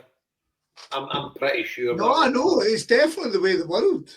Aye. Because And the thing is, the Celtic against Rangers game is one of the most marketable games in the world. And I'll tell you, the best way of making it marketable, take it off the SFA, because a big shower. We don't have fucking, well, thank God we're getting away fans back in, and we do everything. Imagine the EPL with a Celtic Rangers game. Imagine the EPL, what they would do with it. Imagine Sky, because you think we're scared to put it, to make it. I listened to you boys talking last week, and I thought it was magic, by the way. Fair kudos to you. 100% true as well. You were all talking about how we accentuate how much the Celtic Rangers is all fucking trouble when we're fucking kiddies in comparison to madness around the world. And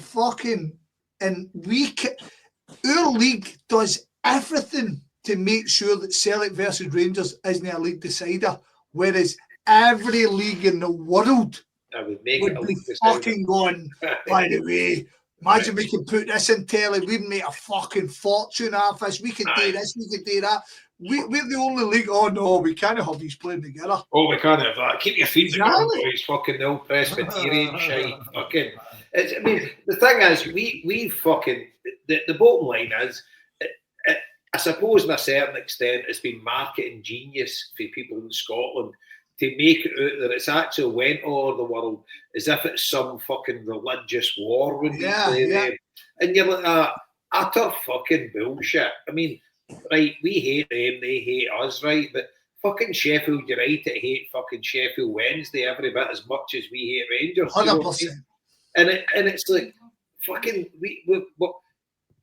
it goes out, if you look at any of the things in Facebook and the Fitbit pages and that, what's the craziest derby in the world? 100% it comes up with Celtic against Rangers. Even English folk like, I mean, West Ham Millwall would be crazy, but you couldn't touch that Celtic Rangers game.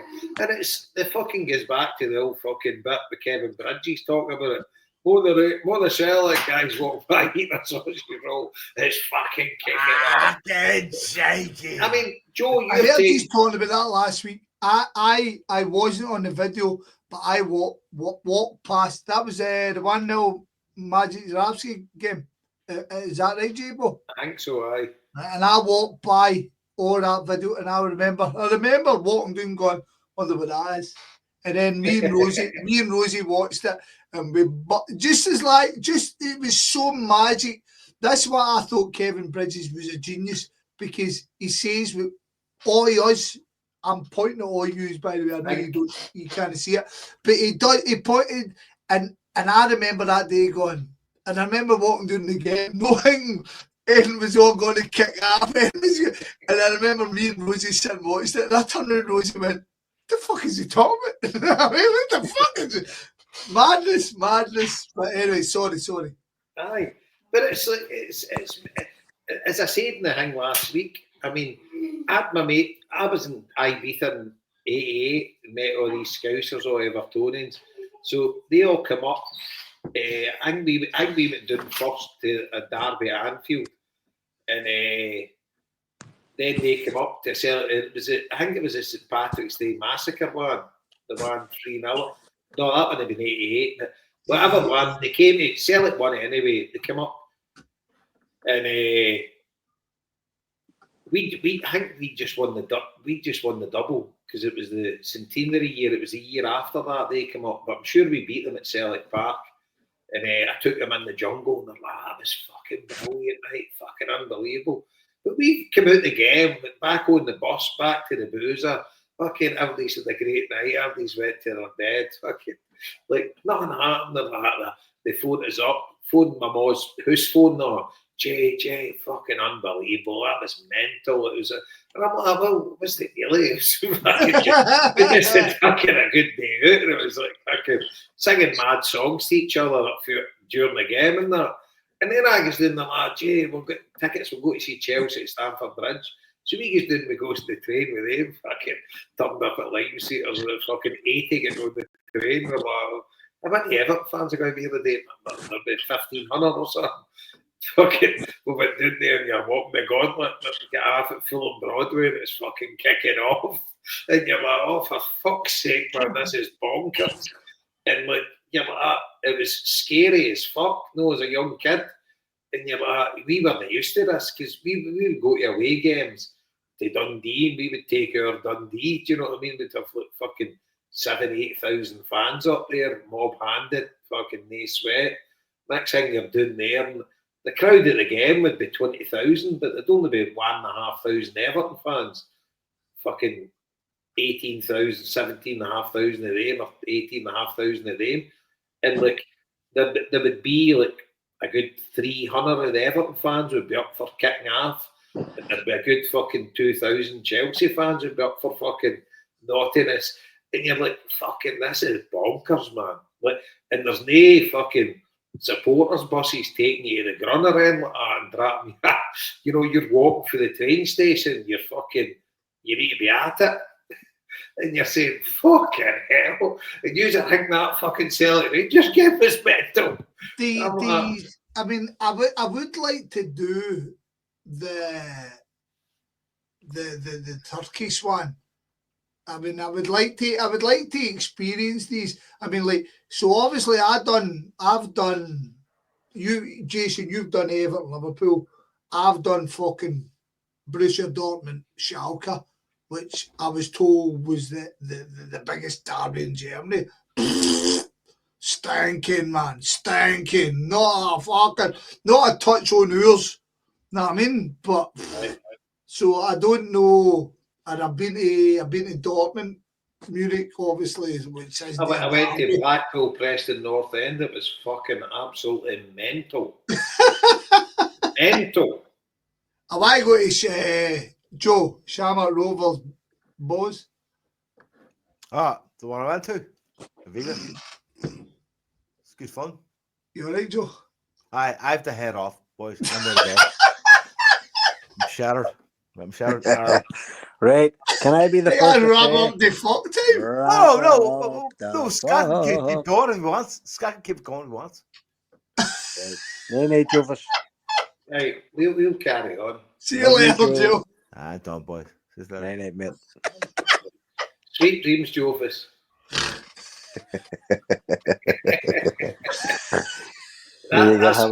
That's what it called. He should have just slinked out. He should have just fucking hung up. You think I'd have a fucking night nurse? I know he needs a fucking night nurse, to be honest with you. Ovaltine. It's been a long week. Fuck me. Aye, but see, I love all this pattern, right? See this chat about, because I've thought for years that the Celtic Rangers game is the most overrated game in the world, because I've been to games all over the world, and I've seen the badness that happens at them, and you're like, fucking Wait, hell. you see, in fairness, Jason, know who you sounded like there? What's the boy? Sykes, is it?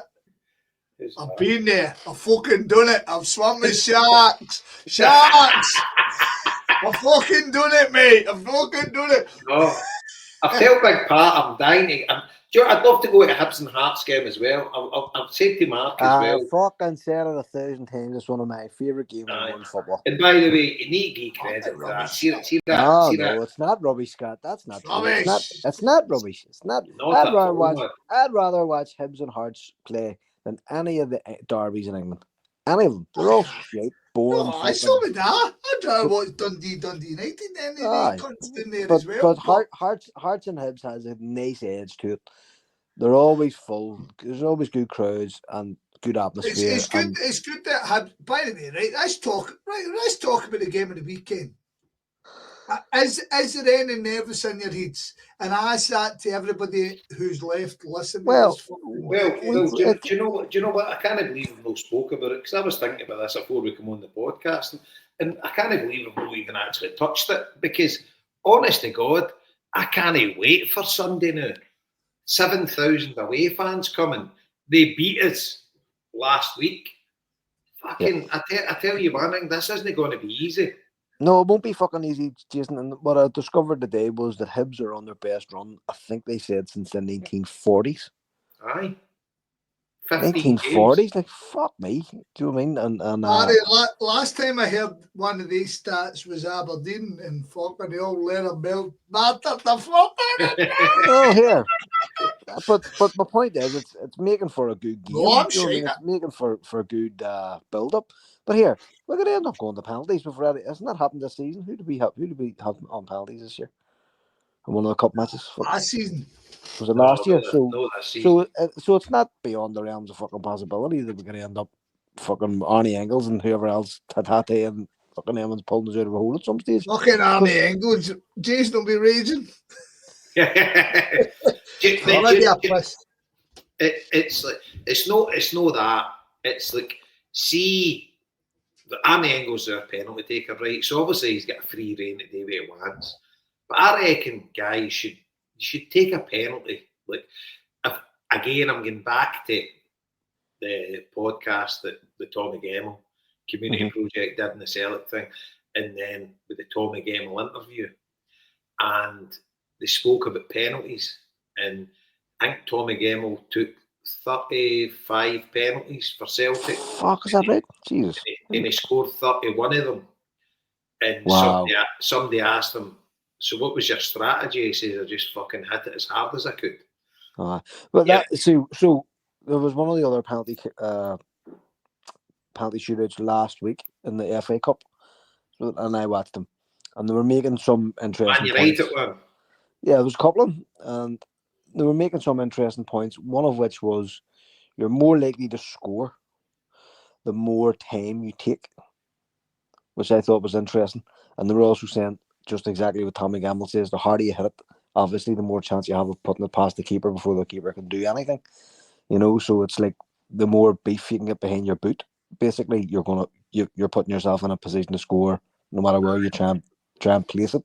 So power and timing seem to be what they're focusing on, I've spoke about this there, blue in the face, Marty, or green in the face.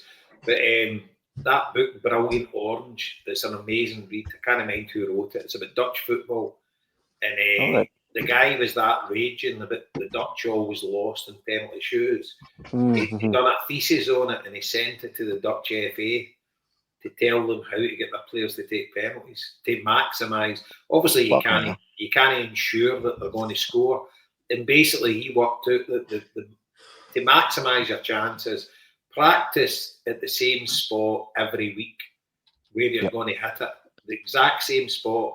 And obviously, if you're the penalty taker, but make sure there's 3 or 4, because you need to make sure they're on the park at the time. Somebody can hit it. And you only need to practice at the same spot. Once you score, then practice at a different spot. Just so that you're ready for it because it's something that you practice and you hit all the time, then you're comfortable there. And it's always like 3 steps back and 2 steps to the left or right, depending if you're left or right footed, and run up and hit it with conviction to where you're going to hit it.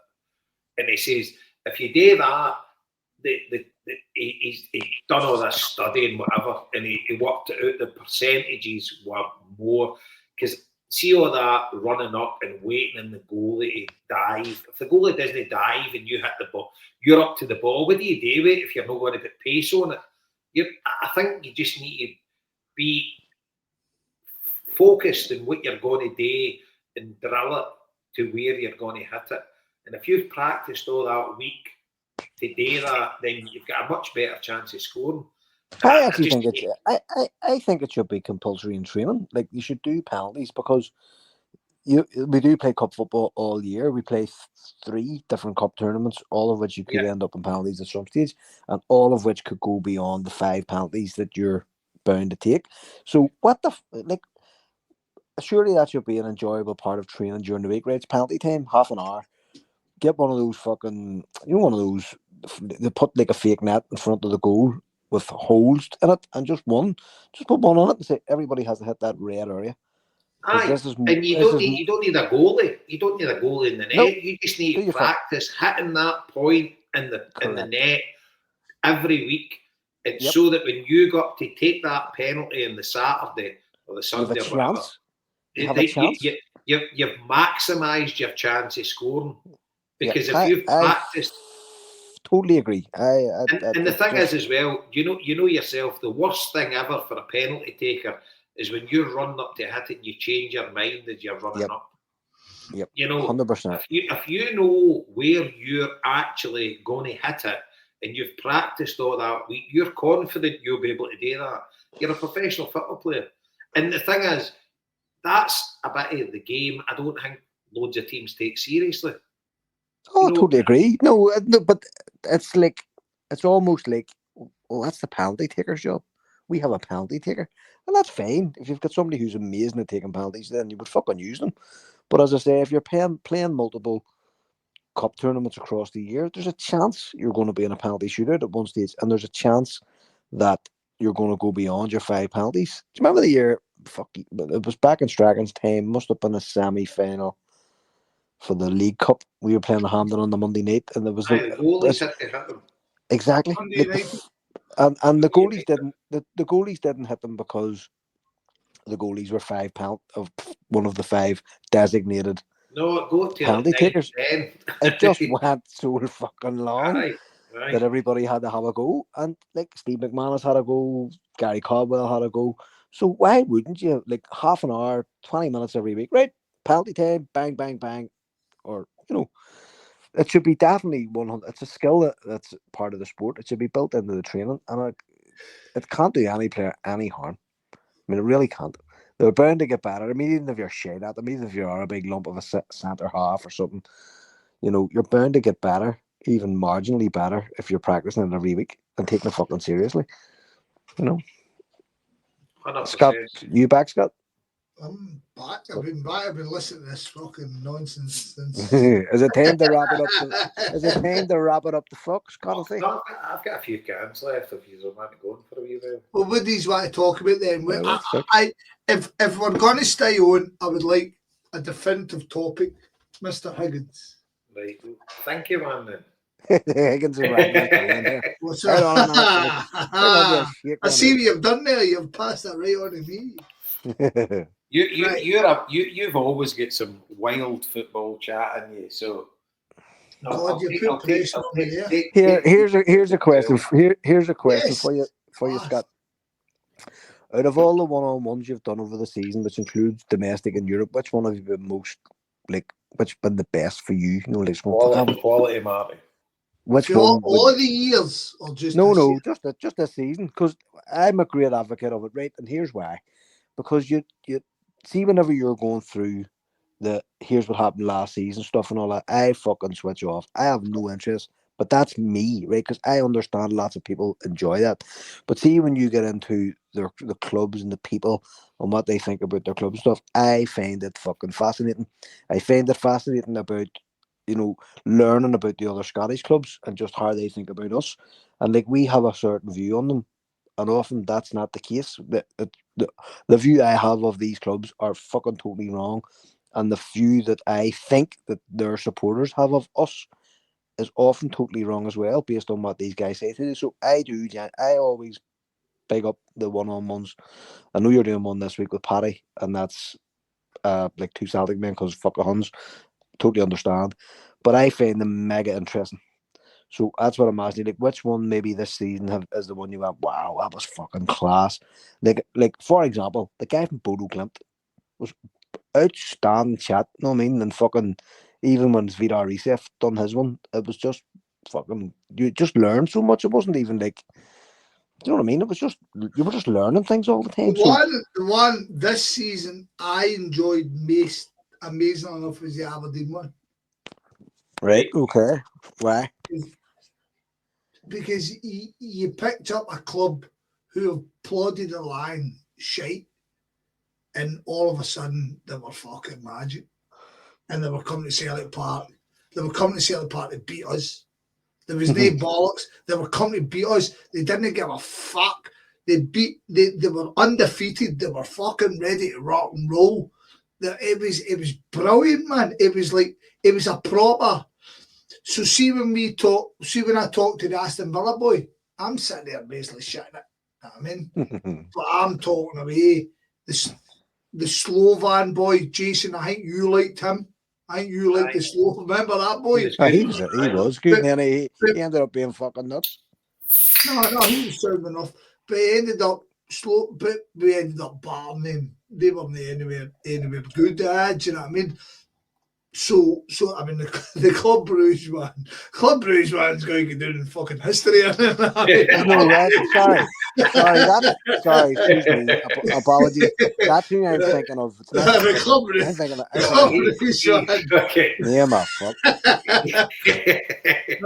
God bless you, man. I hope you're all right. He get levered a lot. Fuck, his middle name was Duck. And then we get the first hand fucking text through for the boys that done it. And they gave us the real story.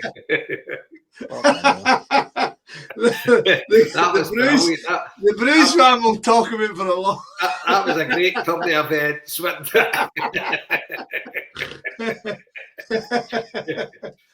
I tell you what, Scott, right? Fucking no blowing smoke up your ass, but I'm right. But the amount of how long does it take you in general terms, right? See, before you do one, how long do you spend on that researching what you have to do? Just sitting. Mate, takes you what? Over the piece of a day, it takes you an hour. Fuck's sake, it's no. An hour, an hour. It's not a killer. Do you know what I mean? I know, because I remember when we did we used to do the European. I told you.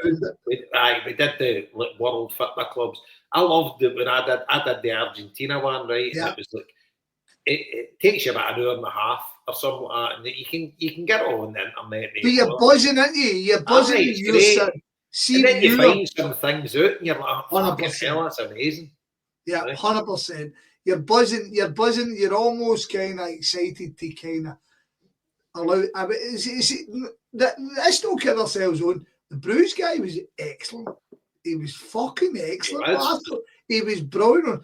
But it's funny how it kind of he turns up an England flag on. I'm like, what the fuck is this guy now? He was clueless of the fucking landscape of the country that was visiting. the cultural, well, it's like Borat, no cultural variations of fucking Scotland. I mean, I'll tell you, Liam's pal, the Aston Villa boy, was good. He was great. He was really good. But you know what you could tell with him? You could tell he wasn't a proper fan. No. Fan. See when he was sitting, when he was sitting arguing with me, kind of going, well, if you want to be a big club, you've got to pay more. And I'm sitting going, you're not a football fan, big man. You're no one of us, I mean, that's bollocks. You could tell he hadn't been to an away game for about 30 years if he'd ever been to one. Do you know what I mean? Mm-hmm. He was like a home club fan. Aye, no, but he was dynamite. But as I say, the Aberdeen boy, because they were buzzing, they were ready to go for our guts, and I'd like to go and speak to him now. Do you know what I mean? I'd like to go and see the end up, because ultimately their season gets slapped down the day we fucking battered them at Hampden, didn't it? We took my hand and we fucking battered their melts in, you know what I mean? Aye. And it's interesting. Like I say, I always loved talking to Marky. Marky's the fucking best. Even a Hearts fan, remember that Hearts fan? I thought he was good.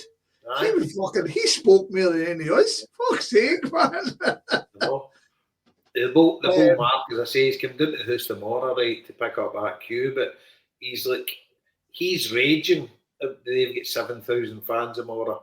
You know, like he's delighted. He's a proper fan. But he's delighted, obviously, right? But he's like, he says it breaks your heart, mate. He says that shows what we're capable of doing. Yeah. You know, he says these are all Hibs fans that are going to the game. He says the majority of them will have season tickets, right? But he says, why don't they invest that energy in fooling us away from home, like every week? You know, and why don't they? I get it's too expensive for loads of folk, right? And I get folk that, but you're not telling me, like, for say Hibs were doing well in the league, right? They would always sell out they sell out their way end, but it's only like fucking 1,500 or whatever, or 1,000 or something, whatever we give them. But like he's like that, he says, you can't tell me there's like another 6,000 that can't afford to go to away games. 100%. You know, 100%. And that's the thing that boils his piss. Of course, and fair fucks to him. Fair fucks to him, because, like, as I said to you, Mark, he does his best to explain. He says there's a whole lot of people who refuse to go because of the songs you sing. And I kind of go, Mark, that's wank. That's fucking stinking bollocks. I don't give a fuck what the cunts across from me sing. In fact, if they sing something, at least I know I'm better than them. But I'm going to sidetrack. Big Fred's asked a question. Scott, do you listen to On the Continent with Andy Brasso? Right? Fred, here's one for you, kid. I've been listening to Andy Brasso since he was on the show that Jason likes. And what was it called, Marty? World Football Phone-In. World Football. He used to be on that, right? Andy Brasso supports Wimbledon. And I've been listening to this guy for 20 years. So does he support AFC Wimbledon now? He was a Wimbledon fan. And then obviously they fucking died and fucking he stole their history and all that. So he's now an AFC Wimbledon fan, right? Aye, so he's still Jason, I have never heard this guy in 20 years. Maybe he has and I've missed it. But I've never heard this guy say one good thing about Celtic. Aye. Ever in my life. Now, he'll bend over backwards to give Steven Gerrard, oh, what a job he done at Rangers. And Rangers done this. And mate, I've heard them fucking suck Rangers off. I have never heard them give us any credit. The day On the Continent with Doughton, and he's never, ever in my life that I remember ever said anything good about Celtic. Andy Brasso is a devil. He deserves to get fucking penetrated off of a fucking chair. He's a prick. Good. Well, I'm glad to hear that, because I'll make sure at a point I'm never fucking listening to that podcast. But see the World Football Phone-In, I kind of fell away from it, but I started listening a couple of weeks ago again. See Tim Vickery, I know Chilly John. I like Tim Vickery. He doesn't like him, but I love him. I like him. And he's always very complimentary of Celtic, and he's always very like he's a worldly renowned football guy, and understands culture. he hates the fucking Tories. Yeah. And he's one for the workers, you know. And He's ticked all boxes there, J-Bo. Tim Vickery gets my vote. Yeah, He's a Tim Spurs, Vickery he's a good Spurs for me. fan, but he's good people. He's sound, man, and he's lived some fucking life. No, lived in Brazil for a fucking load of years now. And fucking just shows you how life pans out. He's telling his story on there, how he ended up in Brazil and all that. It's fucking fascinating, you know. But he did an interesting one the other week, and they were talking about like people that he'd interviewed and people, because he got very friendly with some Argentinian and some Brazilian football players and stuff like that. He made a point of mentioning, he says, look, Lionel Messi, he says, I've no clue if he's a decent guy. He says, he's one guy, he says, you can never get close to. He says, I've done interviews with him and that, but he says, you can't get a grip of what kind of guy he is. He says, just like, he says, I've met them all. And he says, I've met loads of them and I could tell you my opinion if they're good guys or whatever. But he says, he's one that's a bit of a mystery. He just keeps his cell to himself and like does his stuff. So he says, I've no got an opinion there. And aye. So, and talk about Argentinian fit, but a good pal of mine, wee Eamon, Rab's grandson, wee Eamon, used to be in the Green Brigade. I think he got expelled because he was part of the flag get lost in Leeds of Warsaw pre-season. Oh, Poland, fuck, I remember that. Aye. But Eamon, fucking, anybody that listens to us goes to away games will know Eamon goes to every single Celtic game, home and away. Him and a couple of other boys are in Argentina. I don't know if they're back this next couple of days, but they were there. They went to a River Plate game, they went to Boca Juniors, they did the full thing, and he put a wee video up the other night. He went to Montevideo, to the stadium where Celtic Can you played. send me that, mate? I don't follow him, so none of that. Aye, I'll try and dig it out, Scott, and send you. I'll get him to send me all his videos and I'll ping them all in the group chat. No, wait, mate. But aye, so he went and done the full thing, and that's something I'm definitely going to do. Magoo's talking about he wants it for his stag now to go to Argentina, but see the thing is, they would want to do the fit the tourist thing. I'm a weirdo, right? I want to go and see Independiente, right? I want to go and see them, and then I would want to go and see Independiente in a away game. I just only look for their results because they hate Racing Club more than any other club. So that's the only reason I like them. They wear red, which is a bit of a cunt, but and they're up there. What do you mean? They support red. They support red the same as Athletic Club. Aye. You're full of shit, Higgins. I know. I don't like that Athletic Club either. But what do you do? But the thing is, what we're finishing with? Is this us done? Are we having some chat about something? Alright, listen. No, it is. I'm actually starving. I'm going to go make myself something to fucking... Wayne's in Africa starving, Mark. Well, sorry, I'm hungry. I'm going to go and have two fucking beers. I'm going to go and have two. I shouldn't have laughed there. That's no nice. Crunchy nut cornflakes. So right, we'll see you. Adios. So what we thinking about Sunday? Are we confident? I think it'll be a tight win because we're at home, so we should win. But I think Hibs will put it up this.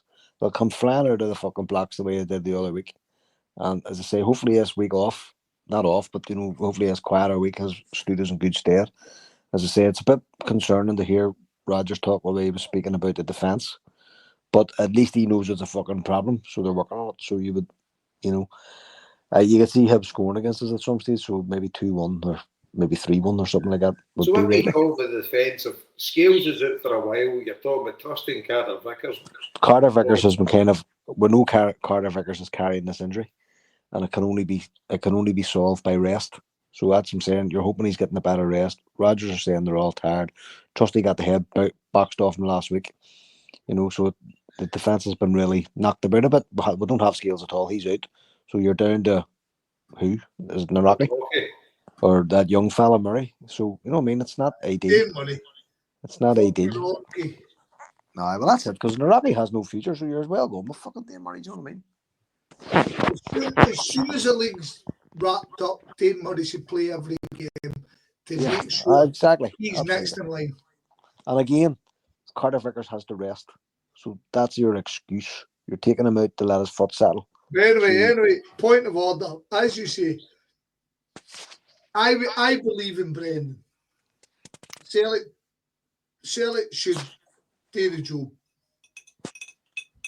I think Hibs and the Huns are the two games that are in his sight.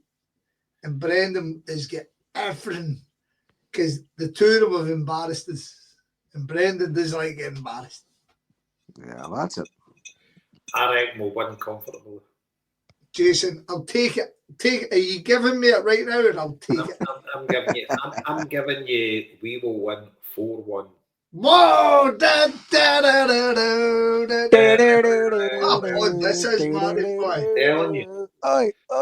Telling you, I've got full faith in Brendan Rodgers, and I reckon the King will score. The King will score a hat trick. There we go. Dies in my head. Here's the thing. Do you think he'll start with Dyson up front? Or do you think he'll start with Ide up front? Oh, Dyson starts 100%. I think Dyson starts up front and Ida's on the bench. Because see the thing is, see for Ida, right, you're a young player up and coming. Obviously, he came for a heavy price. But you've got to realise we've got probably the best centre forward in the world now playing for Celtic. In the world. Aye. I wouldn't swap him for any cunt. I wouldn't. And it's a crazy thing to say. But I would not swap Dyson Maeda for anybody on the planet. Jason, you'd swap him for a 12-pack of Guinness, Jack. Yeah. That's been slaughtered. I'm just counting it out. 4, 6, 8. No, only 8, 4 left. Here we go. Here we go. 10 in a row. Oh, by the way, that song's getting sung and it'll be more fervently in the next couple of years. A fucking Yang hat trick. Oh, a youngster. Well, here's the thing. Do you think the Yangers could start? Definitely. Absolutely not. No, I think he could, Scott. I think the rotation system and all that, Kuhn hasn't been fucking whatever else. Celtic will fucking Kuhn, Yang, Kuhn, Maeda, Jota. We're going to bury these cunts. I reckon maybe go Yang, Maeda, Jota. Oh, you think Kuhn's getting dropped? Maybe, because he's kind of been a wee bit off the boil. And Yang's fucking, he's elevated himself there to say, I deserve a place. And maybe Brendan's will go for it, so. I don't know. You're probably right. That whole scoring against Bayern Munich means the fuck all, eh? Aye, but it's a massively important game. And Kuhn is your fucking solid starter, so I don't think there'll be any, like, see if it was a league game against fucking Ross County at home, you can see all the changes. I don't think there'll be any like that. I think it'll be Celtic's strongest side available to Brendan. And the team that starts tomorrow will be his strongest side. Sunday. It's tomorrow. It's already fucking Saturday. It's 12:10. Oh, here we go. Tomorrow. Aye. But, so I think he'll pick his strongest team out. But I'll tell you one thing. When was the last time we had a game at Celtic Park like this that wasn't against that mob? Big one that you were waiting on it. By the way, under Neil Lennon, Aberdeen. In the beer. Aye. So, I remember that. Step again, you cunts. Here we go. Right, I'm going to get a toasty. Love you. I love you, man. Be good. All right, troops. Slan. Thanks for everybody. See you later. See you later, troops. Hail. Don't go changing.